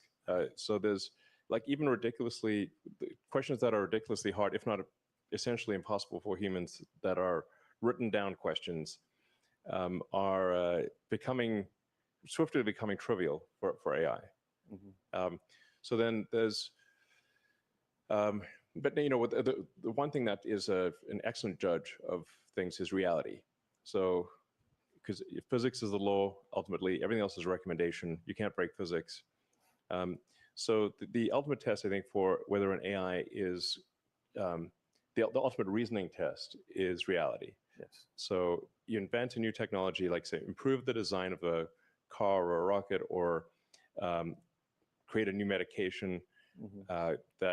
And does it work? Yeah. Does the rocket get to orbit? Does the car drive? Does the medicine work? Whatever the case may be, reality is the ultimate judge here.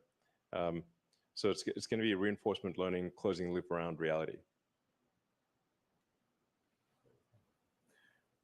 We asked the question, how do we even go further? So actually, we are thinking about now, with single agent, we're able to solve 40% of the problem.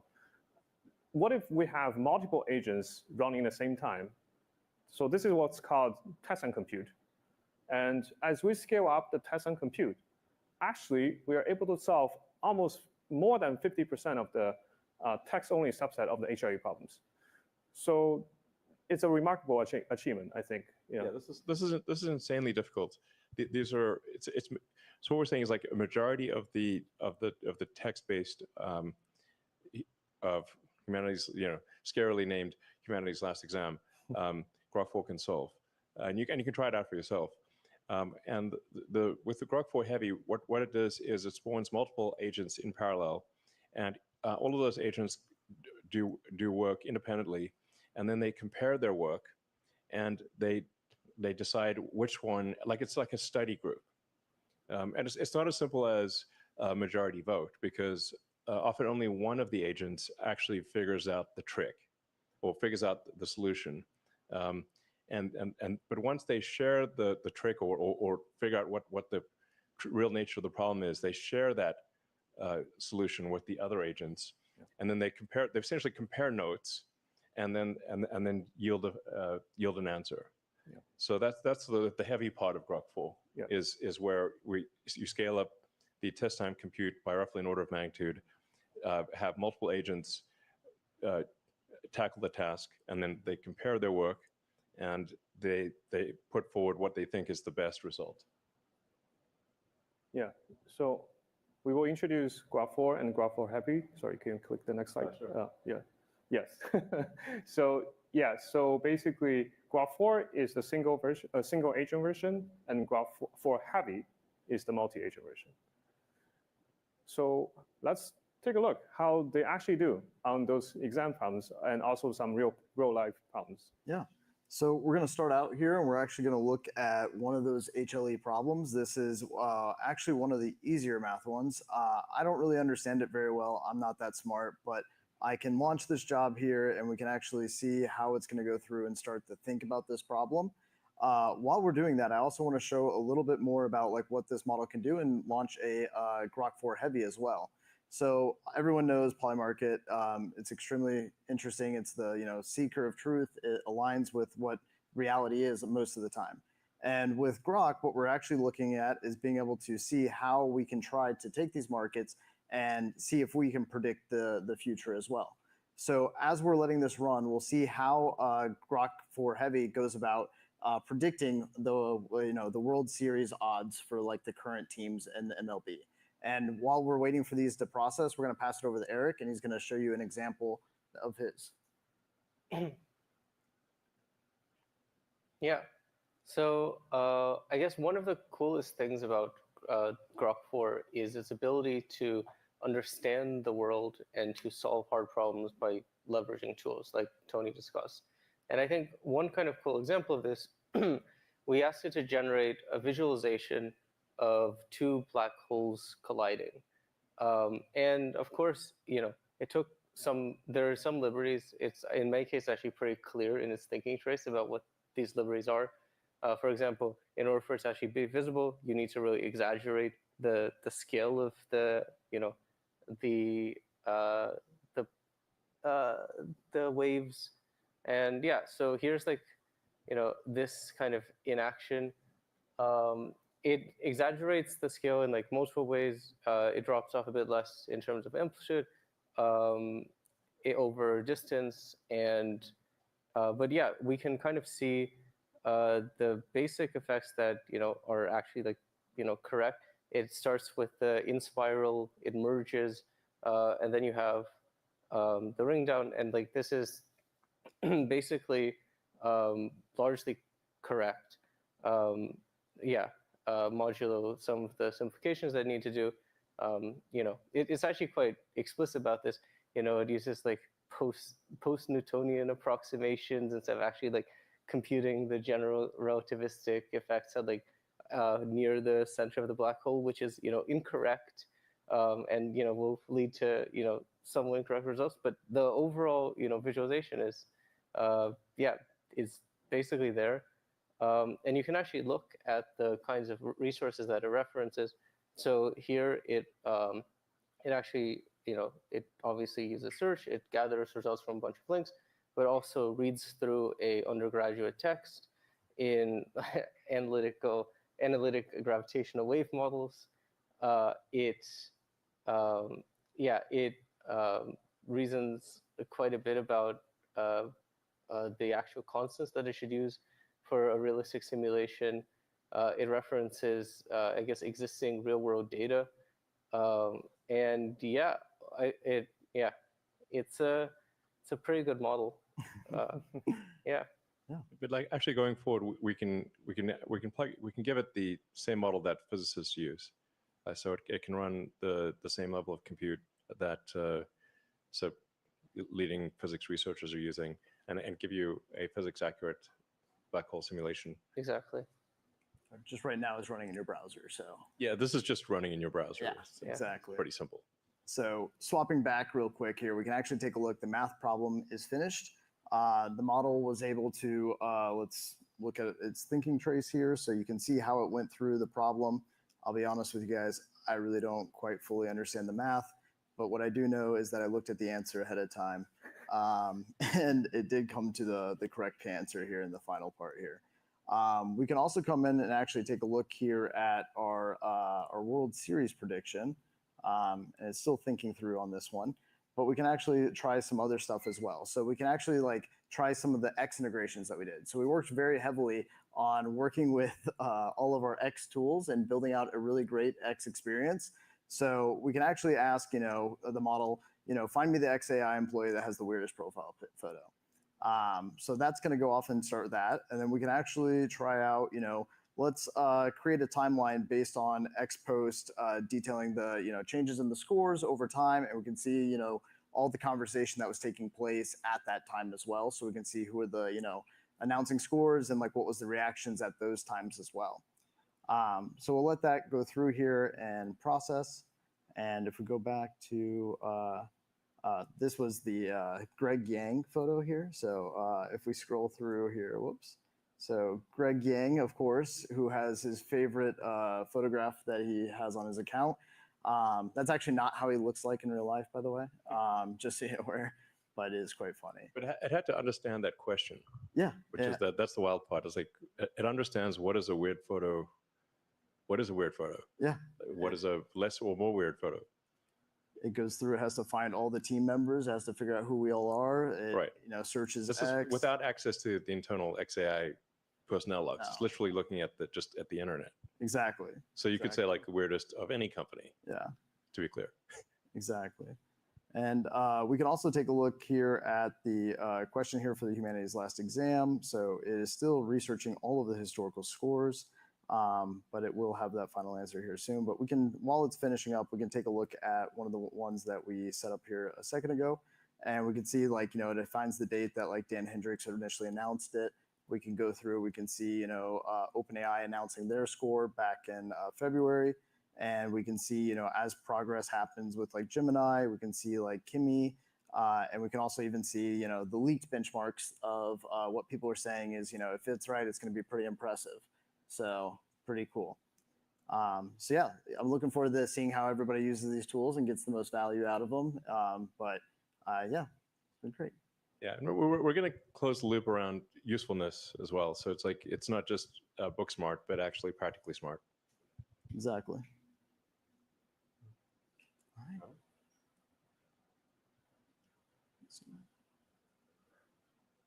And we can go back to the slides here. Yeah. So. Cool. So we actually evaluate also on the multi-model subset. So on the full set, this is the number on the HLE exam. You can see there's a little dip on the numbers. This is actually something we're improving on, which is the multi-model understanding capabilities. But I do believe in a very short time, we're able to really improve and got much higher numbers on this, even higher numbers on this benchmark. Yeah, this is we still like what is the biggest weakness of GROK currently is that it's sort of partially blind. It can't, its image understanding, obviously, and its image generation needs to be a lot better.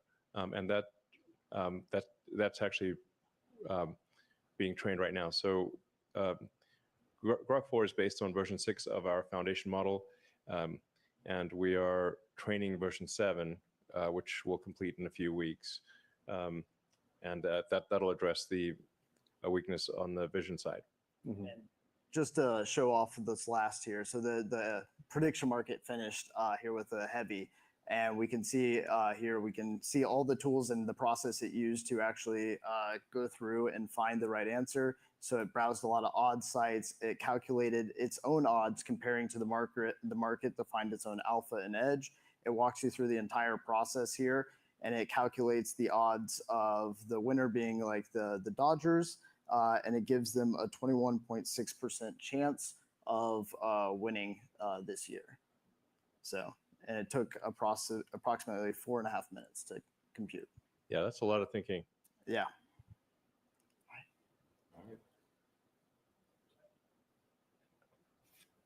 We can also look at all the other benchmarks besides HLE. As it turned out, Grok 4 excelled on all the reasoning benchmarks that people usually test on, including GBQA, which is a PhD level problem sets. That's easier compared to HLE. On AMI 25, American Invitation Mathematics exam, with Grok 4 Heavy, we actually got a perfect score.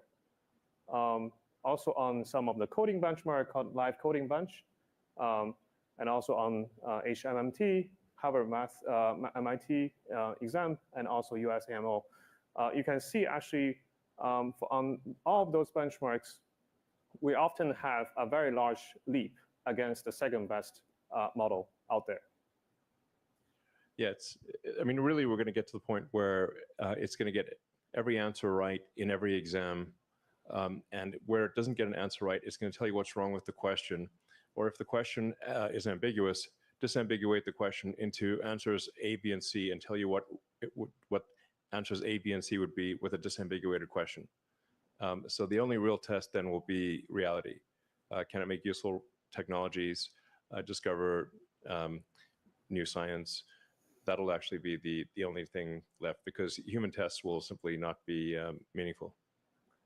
We need to make an update to HLE very soon, given the current rate of progress. So yeah, it's super cool to see like multiple agents that collaborate with each other, solving really challenging problems. So we're going to try this model. So it turned out it's available right now. If we advance to the next slide, where there is a super Grok Heavy tiers that we're introducing, where you're able to access to both Grok 4 and Grok 4 Heavy, where you're actually going to be the taskmaster of a bunch of little Grok research agents to help you, become smarter through all the little research and save hours of time of, going through mundane tasks. And it's available right now. So we did limit usage during the demo, so it didn't break the demo, because all this stuff is happening live. So there's nothing canned about any of the tests that we're doing. So after the demo is done, we'll enable more subscribers for SuperGrok. So if you can't subscribe right now, just try in half an hour. It should work. And now let's get into voice. Great. Abby? So many of you have been enjoying our voice mode, and we've been working hard to improve the experience over the past couple months.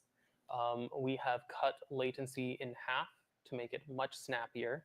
And today we're excited to announce a set of new voices that have exceptional naturalness and prosody. You might have noticed the movie trailer voice that opened up the live stream. That is one of our new voices, Sal, who's got that epically deep tone. And we're also excited to introduce Eve, a beautiful British voice who's capable of rich emotions. Aman, would you like to introduce Eve? Absolutely. Yeah, let's get into the demo. Hey, Eve, millions of people are watching us right now. Are you excited? Oh, I'm thrilled, really. It's like being on stage at the Old Vic with a sea of faces out there. Just imagine all those eyes and ears tuned in. It's a proper buzz, isn't it? What do you reckon we should chat about to keep this lot entertained? We have a lot to talk about, but I'll be honest, I'm feeling a little nervous. Can you whisper something soothing to calm me down? Take a deep breath, love. You've got this. It's just you and me, having a quiet chat, like we're tucked away in a cozy corner of a Yorkshire pub. The world's just a murmur out there. Feel that calm wash over you. Let's keep talking, nice and easy. What's on your mind? You know what? I'm actually feeling quite relaxed to try this something crazy. So can you give us an opera on Diet Coke? Oh, an opera on Diet Coke. That's a riot. Picture this, a shimmering silver can, glistening under stage lights. Oh, Diet Coke, thou elixir divine, with bubbles that dance in a sparkling line. Thy crisp, cool kiss on lips so fine. Oh, aspartame, ambrosia, forever mine. How's that for a mad little aria? Want me to belt out another verse or switch up the tune? Okay, let's try switching it up and just start singing. Right then, let's have a go. Oh, silver can, you gleam in the light. Diet Coke, my heart's delight. Okay, I won't touch it. It's very, very poetic. Yeah, thank you, Eve. Feeling quite nice now. Cool. So that's Eve.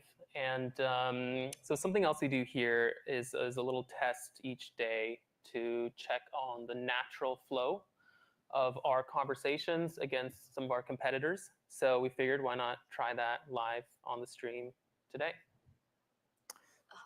Should I start? Hey, I'm going to say a number, and can you say the same number back to me? 1. 1, got it. This is like a fun little game of echo. What's next? 2. Sorry, I said 2. 3. 3. 4, nice and steady. What's next? 5. 5, nailed it. This is pretty fun, actually. Feel free to keep going or switch it up if you'd like. Hey, GROK. Hey, GROK. Hello there. How can I help you today? We're going to do a little test. Can you repeat after me? 1. 1. All right. What's next? 2. 2. What's on your mind? 3. 3. Need anything else? 4. 4. How can I assist you? 5. 5. What's next? So as you can see, GROK was snappier. It didn't interrupt me. And the prosody is we made different design choices. I think we were shooting for something more calm, smooth, more natural versus something that's more poppy or artificial. So we'll keep improving on these fronts. All right, thanks, guys. Yeah.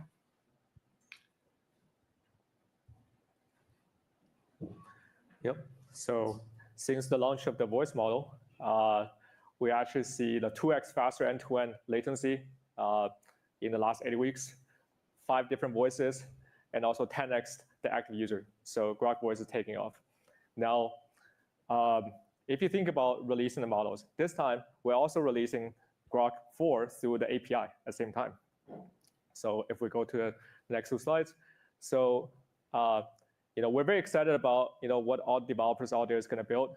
So if I think about myself as a developer, what the first thing I'm going to do when I actually have access to the GROK 4 API? Benchmarks. So we actually asked around on the X platform, what is the most challenging benchmarks out there that is considered the holy grail for all the AGI models? So turn out AGI is in the name, ARC AGI. So the last 12 hours, kudos to Greg over here in the audience. So who answered our call, take a preview of the GROK 4 API and independently verified the GROK 4's performance. So initially we thought, hey, GROK 4 is just we think it's pretty good, it's pretty smart. It's our next-gen reasoning model, spend 10x more compute, can use all the tools, right? But turned out, when we actually verify on the private subset of the ARC AGI v2, it was like the only model in the last 3 months that breaks the 10% barrier. And in fact, it was so good that actually gets to 16%, well, 15.8% accuracy, 2x of the second place, that is the Cloud 4 Opus model. And it's not just about performance, right? When you think about intelligence, having an API model drives your automation. It's also the intelligence per dollar, right? If you look at the plots over here, the GROK is just 4 is just in the league of its own. All right, so enough of benchmarks over here, right? So what can GROK do actually in the real world? So we actually contacted the folks from Enden Labs who were gracious enough to try to GROK in the real world to run a business. Yeah, thanks for having us. So I'm Axel from Enden Labs. And I'm Lucas, and we tested GROK 4 on Vending Bench. Vending Bench is an AI simulation of a business scenario where we thought, what is the most simple business an AI could possibly run? And we thought vending machines. So in this scenario, the GROK and other models need to do stuff like manage inventory, contact suppliers, set prices. All of these things are super easy, and all the models can do them one by one. but when you do them over very long horizons, most models struggle. But we have a leaderboard, and there's a new number one. Yeah, so we got early access to the GROK 4 API. We ran it on the vending bench, and we saw some really impressive results. So it ranks definitely at the number one spot. It's even double the net worth, which is the measure that we have on this eval. So it's not about the percentage on a or a score you get, but it's more the dollar value in net worth that you generate. So we were impressed by GROK. It was able to formulate a strategy and adhere to that strategy over a long period of time, much longer than other models that we have tested, other frontier models. So it managed to run the simulation for double the time and score, double the net worth. And it was also really consistent across these runs, which is something that's really important when you want to use this in the real world. And I think as we give more and more power to AI systems in the real world, it's important that we test them in scenarios that either mimic the real world or are in the real world itself, because otherwise we fly blind into some things that might not be great. Yeah, it's great to see that we've now got a way to pay for all those GPUs. So we just need 1 million vending machines. Definitely. And we could make $4.7 billion a year with 1 million vending machines. 100%. Let's go. They can be epic vending machines. Yes, yes. All right.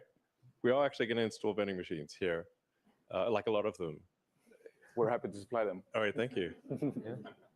All right. I'm looking forward to seeing what amazing things are in this vending machine. That's for you to decide. All right. I'll tell the AI. Okay, sounds good. All right. Yeah. I mean, so we can see like GROK is able to become like the co-pilot of the business unit. So what else can GROK do? So we're actually releasing this GROK. If you want to try it right now to evaluate, run the same benchmark as us. It's on the API, has 256K contact length. So we already actually see some of the early adopters to try GROK 4 API. So our Palo Alto neighbor, Arc Institute, which is a leading biomedical research center, is already seeing like how can they automate their research flows with GROK 4. It turned out it's able to help the scientists to sniff through millions of experiments logs and then just like pick the best hypothesis within a split of seconds. We see this is being used for their like the CRISPR research, and also GROK 4 independently evaluated scores as the best model to examine the chest X-ray. Who would know?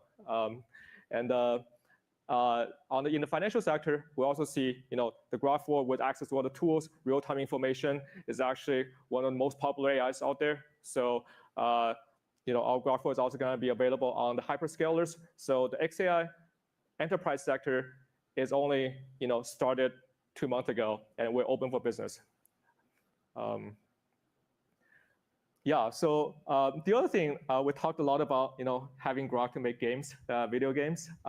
So Danny is actually a video game designer on X. So we mentioned, hey, who want to try out some GROK 4 preview APIs to make games, and Danny answered the call.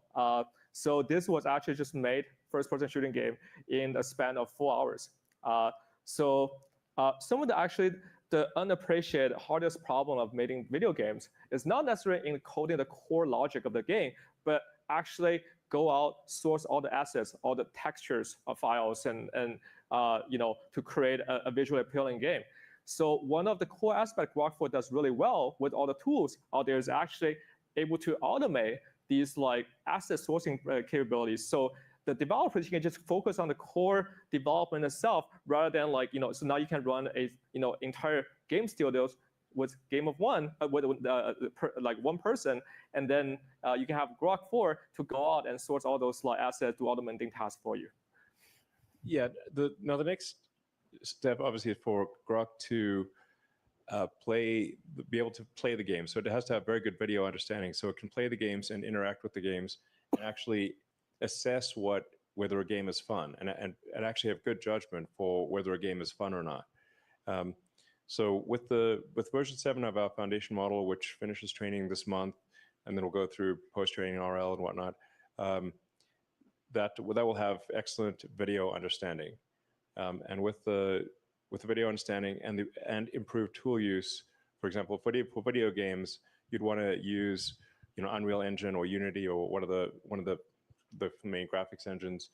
and then generate the art, apply it to a 3D model, and then create an executable that someone can run on a PC or a console or a phone. Like we expect that to happen probably this year, and if not this year, certainly next year. So that's it's going to be wild. I would expect the first really good AI video game to be next year, and probably the first half hour of watchable TV this year, and probably the first watchable AI movie next year. Like things are really moving at an incredible pace. Yeah, when Grok is 10xing world economy with vending machines, we'll just create video games for human. Yeah, I mean, it went from not being able to do any of this really even 6 months ago to what you're seeing before you here, and from very primitive a year ago to making a sort of a 3D video game with a few hours of prompting. Yep. I mean, yeah, just to recap. So in today's live stream, we introduced the most powerful, most intelligent AI models out there that can actually reason from the first principle using all the tools, do all the research, go on the journey for 10 minutes, come back with the most correct answer for you. So it's kind of crazy to think about, just like 4 months ago, we had Grok 3, and now we already have Grok 4. And we're going to continue to accelerate as a company, XAI. We're going to be the fastest moving AGI companies out there. So what's coming next is that we're going to continue developing the model that's not just intelligent, smart, think for a really long time, spend a lot of compute, but having a model that actually both fast and smart is going to be the core focus, right? So if you think about what are the applications out there that can really benefit from all those very intelligent, fast, and smart models, and coding is actually one of them. Yeah, so the team is currently working very heavily on coding models. I think right now the main focus is we actually trained recently a specialized coding model, which is going to be both fast and smart. And I believe we can share with that model with you guys, with all of you in a few weeks.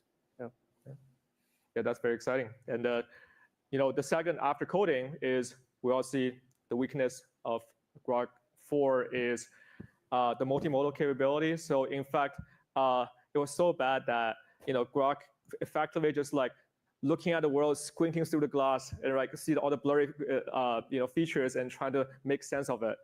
The most immediate improvement we're going to see with the next generation pre-trained model is that we're going to see a step function improvement on the model's capability in terms of image understanding, video understanding, and audios. Right? It's now the model is able to hear and see the world just like any of you. Right? And now with all the tools at its command, with all the other agents it can talk to, so we're going to see a huge unlock for many different application layers. After the multimodal agents, what's going to come after is the video generation, and we believe that at the end of the day, it should just be pixel in, pixel out, and imagine a world where you have this infinite scroll of content in inventory on the X platform, where not only you can actually watch these generated videos, but able to intervene, create your own adventures. The future is going to be wild. And we expect to be training a video model with over 100,000 GB200s, and to begin that training within the next 3 or 4 weeks. So we're confident it's going to be pretty spectacular in video generation and video understanding. So let's see. So that's anything you guys want to say? Other than that, I guess that's it. Yeah, it's a good model, sir. Good model. It's a good, yeah. Well, we're very excited for you guys to try Grok 4. Yeah, thank you. All right, thanks everyone. Thank you. Good night.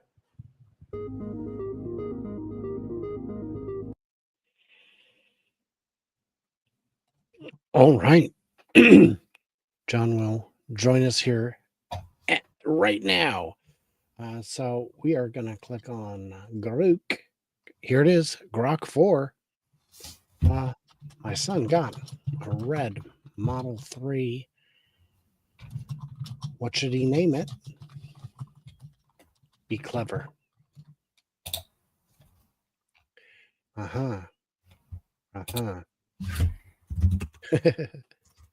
Okay. So I imagine it's going to be, okay. Red 3PO. There you go. That's not too bad. Give me 5 more.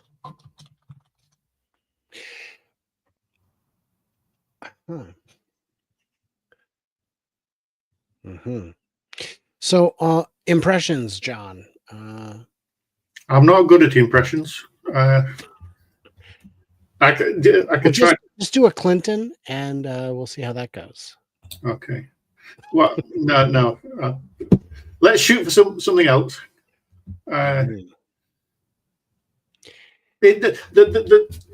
getting posts on X from people saying those leaks were real. Which leaks? In terms of the benchmarks. The benchmarks, everybody was saying, these are wild. If this is real, it's incredible. The humanities last exam at 45%. The fact that scientists will be able to use this to massively speed up their research. The voice mode will be faster. Everybody will be talking to GROK. The world is about to accelerate. It's difficult. Elon says things that I don't think people realize what it actually means. This is the moment of the intelligence explosion. A coding agent that they're going to release literally in a few weeks that will be fast and smart. It's going to be, I saw a 2x of the latest Opus model in terms of, or something like that. We're going to be talking a lot of people moving to the GROK model to do coding faster and faster. We said 35% of Microsoft's code, I think, was it earlier, is already AI, and this is going to get better. It's hard to know where this is going. The AI will be designing AI 6 chips. AI 5 is already 5 to 10 times faster. The chips, the next generation, are going to be faster again, designed by AI to run AI faster on models that have got better data with more GPU training. They talked at one point about running out of questions that are challenging, that people can create. The only challenge, the only test that will be left is Optimuses in labs or wandering around the world trying things to see what works, to find out new physics, to find out can they build a better SpaceX than Elon can. This is just going to accelerate. We're looking at a big 256K context window, which means it will understand bigger issues. The model, of course, is expensive, $300 a month or so for the power users, but they will be receiving an incredible amount of value for that.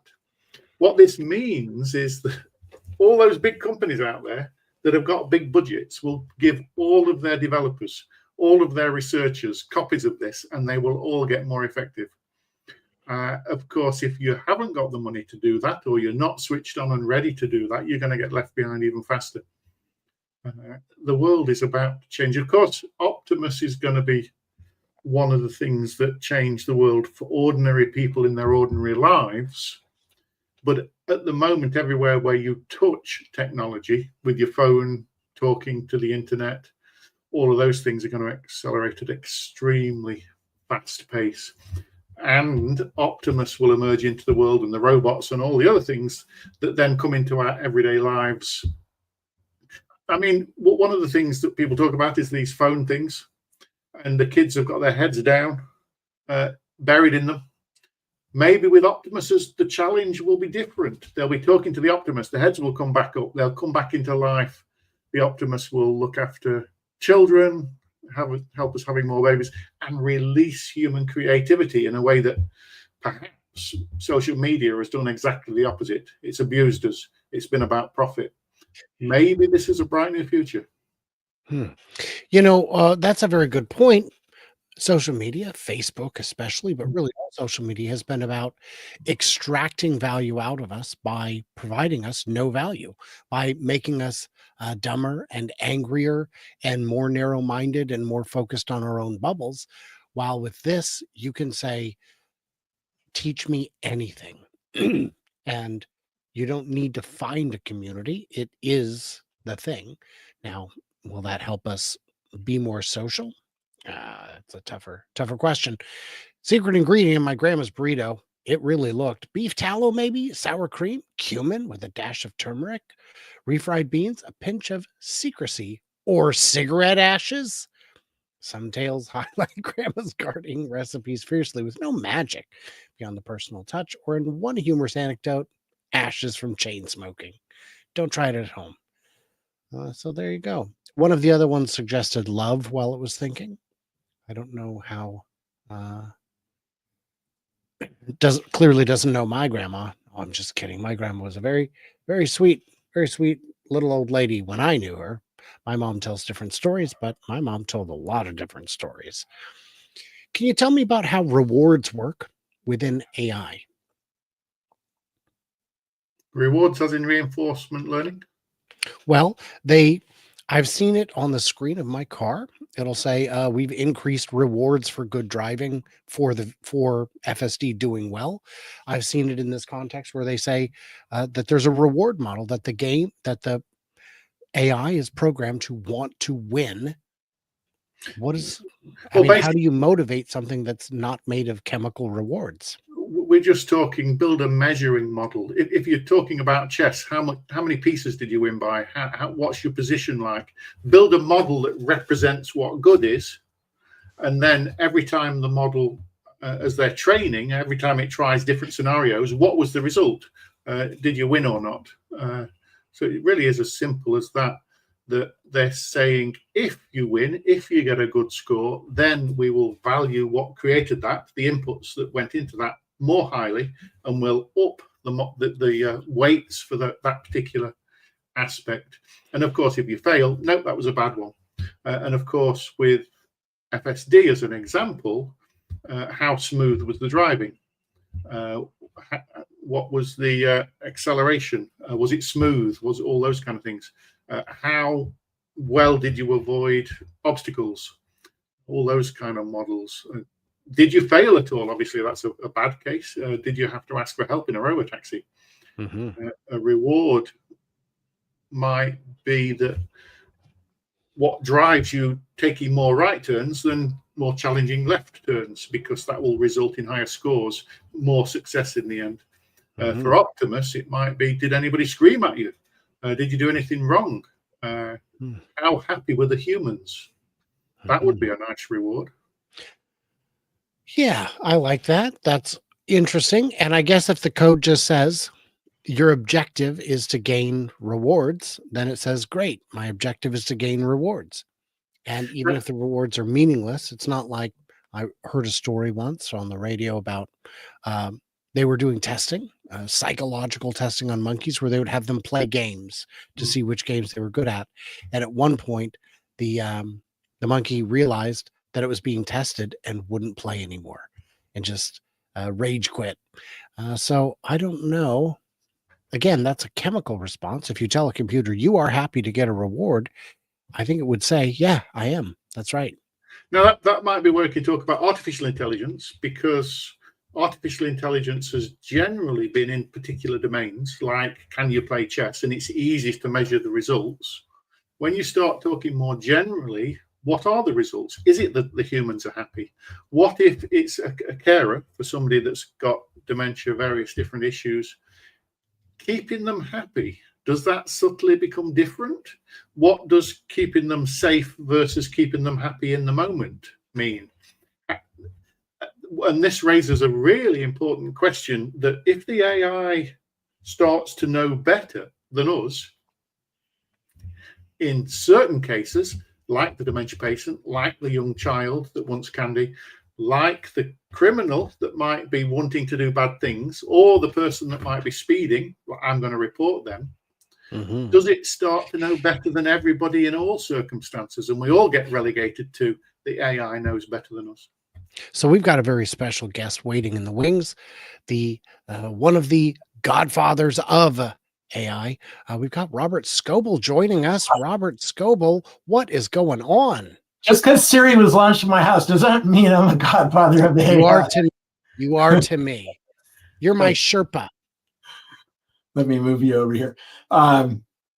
That hit all of the levels I wanted to see. The multimodal coming in a month, which in Elon times maybe by the end of the year, means that's when we're going to see the Tesla integration, because Tesla, when it has GROK in the Tesla, it has to see you, it has to see the world to be able to tell you things like what's that historical landmark over there, or what's that museum over there, right? That's what the kind of integration we want in our Tesla.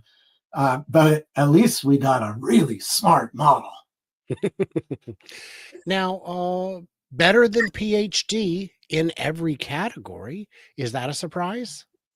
No, all of these things are heading that direction, and so I figured they would get close to that. But the quality levels is very high. It's an impressive. For me, Robert, the API available later today means it's going to be in all of those coding tools. Yeah, that's the big question: is do developers switch from ChatGPT or Gemini or Claude? Every developer in San Francisco is using Claude lately. I've been asking, so I'm going to start asking, what about Grok, and see what the answers are going to be. But that'll take a week or two for me to figure out. And what do you think of the pricing? $400, right? Yeah, I mean, I'm paying $250 to Gemini for its thing, so it can do a whole bunch of videos and stuff. And the top end tier at OpenAI is what, 200, or they have even a higher level, right, than that. Mm-hmm. So it's in the neighborhood. I mean, these things are expensive to inference, right? So the more smarts you make a model, the more tokens you're generating and moving around a data center, right? And therefore, the more expensive it is to run in a data center for XAI. And XAI is a company, and they need to make some money and pay back, the billions of dollars they've spent in NVIDIA cards to make these models. And is this are these companies finally finding their path to monetization? Does this herald a new chapter in XAI's financial, journey? I think that day is still to come. This model should be the underpinnings of robotaxi, right? If you're talking to an app to order a robotaxi, you're probably going to be talking to Grok, right? And people will get used to talking to AI, as they already are, in some weird ways and sad ways, and a lot of really helpful ways. But this model will be underneath a lot of things. So, for Elon, he has an advantage of owning Tesla. That's going to be a big place to monetize. And the other, OpenAI doesn't have that, right? So they have to make a partner with a car company if they want to have their app or their models installed inside a car somewhere. And I would say the biggest obstacle to that happening is that they will talk to their in-house development team, who will assure them that they can build an even better one, even cheaper, which they cannot. It's really coming down to me for a Tesla versus Waymo, which is Google, right? Waymo was split out of Alphabet, the Google parent company. And so I can't see any way that Waymo is going to switch from using Google Gemini to using Grok or ChatGPT or Anthropic Claude. And those are going to be the two. People haven't figured out that the robo-taxi network is going to rip up transportation in the world.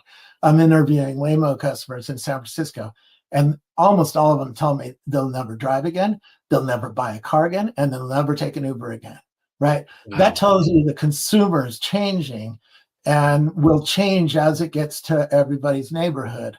And of course, Tesla, we're expecting to get to everybody's neighborhood next year when they turn on the fleet, right? Which they have a lot more cars on the road than Waymo does. So the robotaxi network, as it expands, is going to bring Grok to people, to normal people, right? So you want to ride, you're going to have to load up Grok with your robotaxi app, right? You buy a Tesla, you're going to get Grok integrated into the Tesla. And what I saw today with the voices and the smartness tells me the experience of being in a Tesla is about to get a big bump up when it gets Grok integrated. Wow. That's pretty, all pretty fascinating stuff. What did you make of the conversation about the rewards, that they changed the rewards profile or something like that? Yeah. I was a little distracted during that time, but rewards are how it trains itself to get a better answer, basically. Very superficially. You can ask Grok for a deeper answer. It'll give you a PhD level answer on that question. But what they're all communicating, and all the AI companies I'm interviewing are seeing the same kinds of shifts in how they're building the models and how they're doing AI, and they're all seeing a speed up in the rate of learning, and that's pretty clear to me that this company now is starting to get a speed up in the rate of learning in terms of their plans for the next few weeks, and in terms of what they just showed off tonight. Okay, what Kevin is saying is that they made it so the rewards don't weigh as much to prevent lying, because a comfortable lie could appear as a reward. Do you expect a bunch of announcements from other companies over the next 2 days in response to this? Yeah, OpenAI leaked that they're coming out with a new browser. Meta is going to come out in October with a pair of glasses, and that's when I'm at a big developer conference. I would expect that they are going to have a big answer to this then, maybe earlier, but they're certainly aiming at that event. OpenAI has a big event also in October, where they're supposedly going to show off their new hardware device that Johnny Ives and Sam Altman's working on, which is, I believe, is going to be a little square thing that you can put on your desk with a camera, a microphone, and a speaker, and talk to it, and it'll learn about your world as you carry it around the house. But I don't know, this industry is not stopping. No. Can I ask Robert a quick question? Yes. They were talking about they're running out of human-defined problems because it's getting so good at answering them, and the next challenges will be running in the real world. Now, of course, Optimus will run in the real world with Grok. Is that going to be a big advantage for Tesla? Eventually, yes. I think the big advantage is still a few years away for a humanoid robot like Optimus. But there's a lot of things they could do earlier. For instance, let's say the robotaxi network turns on next year and you're in Las Vegas and you just got to the airport and you're picking up your bags and you're talking to Tesla robotaxi network, which has Grok running underneath it. I could be in a nightclub in Las Vegas, and it could be asking me to see around. Just 3 seconds of seeing around would tell the AI in the sky how many people are dancing, what's the gender makeup, and what kind of music is being played, right? What kind of clothing is being worn by the people. And then the person at the airport who's looking for a cool nightclub is going to get a better answer, right? Wow. A much more up-to-date, much more real-time answer. That's really the power of Tesla's fleet and its customer base, because the Tesla people tend to be on the richer side of life, right? And they tend to go to things like Las Vegas nightclubs and restaurants and tell a lot of data and want to share their food and talk to their AI about, what they're doing in Vegas. Maybe not everything. Some things should stay in Vegas, but you can see a new kind of information network based on the real world. But Elon was like, we're going to use this stuff to design new chips, new drugs, new things, and new science. And that's already happening with the other models, but this one is a very smart model. So I would assume a lot of scientists will start using this to do research kinds of things, to build new drugs or find new materials. Of course, Grok Heavy at $300 a month will run 10 agents that come back and check their notes. But if you're running inside Tesla or SpaceX or whatever, if you need them, you'll get 100, 1,000 agents. Yeah. Matt wants to Certainly know if you're working in material science, which is spending billions of dollars at SpaceX or the R&D that's being done at Tesla, and understanding the real world also has deep implications on the holodeck I keep dreaming about, right? Which is a 3D environment around you. If you have an Apple Vision Pro, you already have a beginnings of a holodeck around you. It turns the real world into voxels, right? And that you can change with a computer. Well, what is physics? It's balls bouncing off the wall, right? It's light that's traveling around the room, doing ray tracing. It's sound coming off of surfaces, right? That will make a entertainment experience inside a pair of glasses that's coming soon more interesting. Or even if you're playing a video game on the screen, you're going to have physics engines to make those games. And he showed off one right at the end, right, where they were making a video game with this thing, and they expect a whole video game industry. Why is he doing that? Because we're all going to be in an autonomous car soon with a screen, right? We're all going to want to play games and watch movies and talk to GROK about, our kids' homework or whatever like that. And they talked about links to Unreal Engine, Unity code, etc. So it's not hard to imagine that next year they'll be able to drive those engines live, driving in the vision versions of them. Do you think, Matt wants to know, do you think Elon's going to do a wearable with one of his companies? You keep asking him if he's going to do a glasses or a phone. He's like, I have no time, which means probably. I mean, the problem is the technology's still not quite there for a lightweight pair of glasses that's really capable. They're getting close, certainly in the next 18 months. But in 18 months, let's see what Elon's thinking, because maybe then he recognizes the technology is actually here. He could certainly partner with a Meta, Google, and well, Google probably not because they have Waymo, but an Apple or a Meta or a Snap, right, that have glasses coming. So, or something else. The glasses are coming, and they're going to be very fun to play with. Certainly 3 to 5 years from now, when they're really capable, the screens that are inside the glasses are just getting pretty good. So I can imagine the stepping stone though, where you've got the wearable with a camera that's connected, so it knows which way you're looking. It can check where your head's looking. You've got the earphone in. You're talking. It can translate. Johnny Ive says it's not a wearable. I think it's a small device that you could wear. You could hang it around your neck. But really, you want to have it on your desk staring at you, because you're going to soon be talking to this and showing it things like show it the screen. If you're working on Excel or some agent platform, right? It could help you out. OpenAI already does that. If you use the phone, it's just the phone right now is sitting with the camera looking at the ceiling. It's not very useful. We're about to get into a war over multimodality, right? I think that's why he held the multimodality pieces of this to get them really good, both for his Tesla needs, but also to have something to say to OpenAI. Well, explain that for the folks who don't understand it, which is definitely not me. Multimodality means that a model that can see what you're looking at with the camera, right? I went around the Smithsonian using ChatGPT's advanced voice feature with a video camera on, and it could see the tractor I was standing in front of, and then it told me about the tractor, right?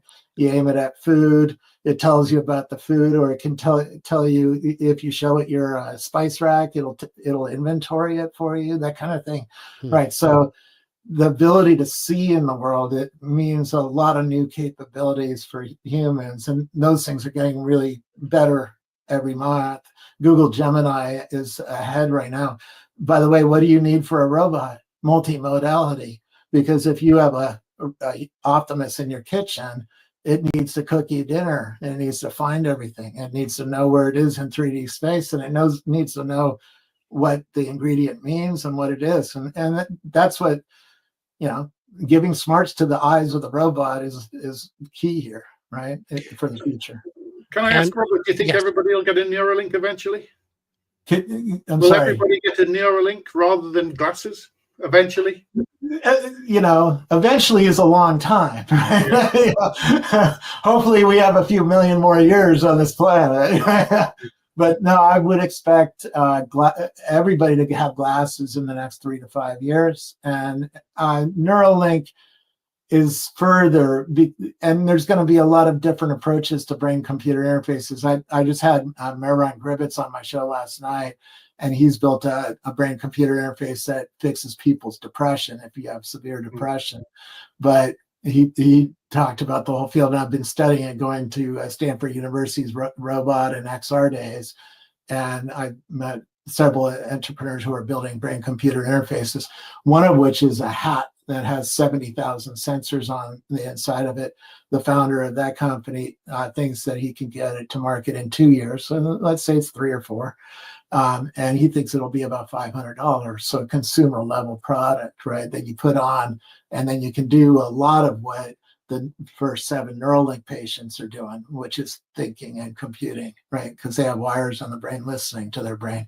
This hat kind of idea would do something similar for a lot less money and a lot less pain, and you could take it off. Which once you get a real Neuralink with wires on your brain, that's still not something everyday people are going to do. It has a real problem. It could kill you, right? And the first patients have had rejection of the wires. That the brain doesn't like these wires and builds blocks against them. So there's a lot of science still to be done before me and you sign up for the full Monty, jacket me in. Plus, we want to wait until it can write and read from the brain, right, to get the full Monty. That's the singularity. That's probably 10 to 20 years away. Maybe more, right? For normal everyday people. Yeah. So when you get a phone like a Pixel 8 or a car like a Tesla with AI 4, a term I still object to because when I bought it, it said hardware 4. How much AI is actually in that device versus just going back to the cloud to get the actual process done? That's an interesting question, because hardware 4 has some extra headroom for a model to run locally in the car. And you want it really to run locally in the car, because if you go to Yellowstone National Park, there's no connectivity there. And you want your AI system to keep working, at least for basic stuff like, what's the road, what's the landmark here, or what's up ahead, where's someplace to eat, where's a hotel, right? And they didn't really show off a small model, I don't think. You guys didn't see a featured small model of GROK 4, but that's what all the companies are working on, is a smaller model that can run on your phone or someday in your glasses locally or in a robot, right? Because like my Matic robot that has 4 cameras, it does all of its work locally like a Tesla does.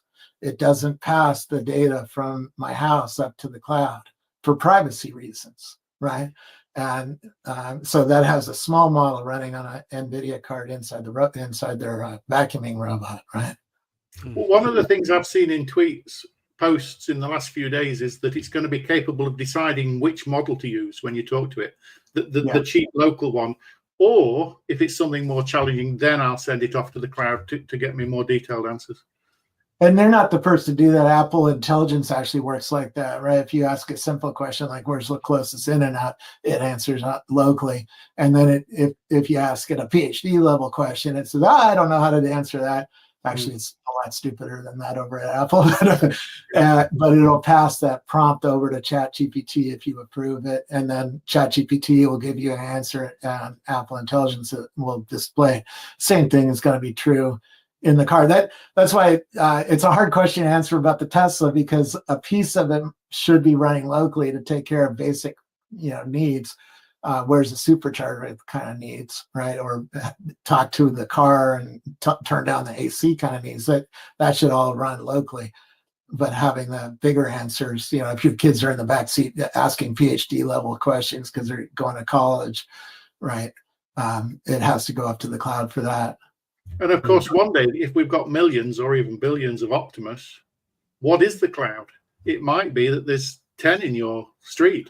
It might be, it can go a bit wider to the community to get to thousands of Optimus AI 6s and 7s. Well, Optimus should be just like my Tesla works in Yellowstone National Park where there's no connectivity, right? It can, the FSD continues to work there. The map doesn't really work very well, but you know, that's something we could fix with a download. But a robot needs to work locally to be reliable, because the internet is still not 100% reliable thing as you move around space. Even if you have a Starlink, you know, as I walk around my house, I have 3 Wi-Fi 7 routers, and it still has a spot where X audio space dies, right? Same thing with a robot. A robot has to work in places where you might not have the connectivity and still needs to function. It needs to have all that knowledge inside. The LLM needs to run locally, right? For most of that. And then you keep in mind that the Tesla doesn't use an LLM to drive around the car. They use the Fusion model, right? But it's a different kind of AI running the driving of the car than the smarts, which is a large language model, which is what you talk to or interact with, right? So because of that, because FSD will be unsupervised for robotaxi some of the time, that additional inference could be required for cell phone dead spots. If the car gets stuck in a valley and it can't get a signal out, it still needs to be able to solve that problem. That could be something addressed by additional hardware. Maybe, you know, the hardware 5 is coming, and I assume it's a lot faster than hardware 4, right? So otherwise, like, why release a new version, right? Right. And they're saying 5 to 10 times faster because it's optimized. That extra space could be really used to optimize the network and get a car to you faster, right? Because that's going to be a real key. How do you move cars around a city or a country, right? Coachella every spring has 150,000 people at a music festival, and about 3,000 cars are going to have to be moved down there to take care of people's robotaxi needs, right? So having that be better researched out, you know, better arranged, and then have the network be able to optimize like that fast. He could use some of that space for that. We still don't have a good pothole detector, right? And I keep expecting a new model that really sees the world in a deeper 3D than it does today. Like, if I hit a pothole, shouldn't it tell, you know, Tesla's computer in the sky, hey, there's a pothole here, it feels like about 3 inches deep. You know, if I blow a tire on it, I should be able to complain to the AI and say, hey, there's a pothole here, and you just blew my tire, right? And it should warn everybody else, hey, stay away from that lane, there's a pothole there, and should even show it on the screen, like, there's a pothole here, we know that. We don't have anything like that, but I'm expecting over the next 12 months to see stuff like that. But that means you have bigger, more complex models, or more of them doing more workloads in the robot that's driving us around, right? Well, and I would imagine that it would remember when I have the same pothole more than once. Maybe it doesn't send it to the cloud, or the cloud doesn't tell everyone, but that's not, you know, you should share your pothole information with everybody else. I should, but when I have a single disengagement in the same place every single drive, because it thinks I live in the alley, which it may be a prediction of things to come, but I don't. There's no vehicle access back there. It should know, yeah, I got this driveway wrong. And I'm sure that that will be fixed in the next FSD update, because the next FSD update surely includes, whether it's turned on or not, location for pickup and drop off. That would require memory, right? And in other words, it might make a mistake once, but it should remember every time you drive home, you drive to a specific driveway and a specific garage spot. And it should only need to be taught that in perfect world once, right? It might take 3 times for you to do it. And then it should just start doing it that way, right? Yeah. And that requires a memory of how we navigate the world. I just hit one of these in a park where it didn't when I turned on FSD, it didn't go the right way to get out of the parking lot, right? Yeah. You should only have to show it once or 3 times, and then boom, it should kick in and learn, right? I would agree. We're seeing that in the coding tools, that they keep notes. Yeah. And those can be shared across the development team, so they begin to learn. So it's the same technology would come into the cars. And of course, it should report the pothole to whoever's supposed to fix them. And then with an Optimus standing by, maybe they'll get fixed pretty quickly too. Yeah. I totally agree. Yeah. All right. Well, guys, we've been on air for quite some time. Robert, I want to thank you for joining us on, really no notice. I just sent him a message while this was all going on, inviting him. Jon, thank you as always for coming on. Guys. So in the comments, what did we miss? What did we misunderstand? Leave it. You know what you're doing. I'll be back to check on the comments, in coming days. And we'll probably break off this Robert Scoble part at the end as its own video that can run tomorrow. Check him out. All the links will be in the description. Guys, stay tuned, stay juicy, and I cannot wait to hear from you. Clever robots on the flippity flop, and do all the liking and subscribing.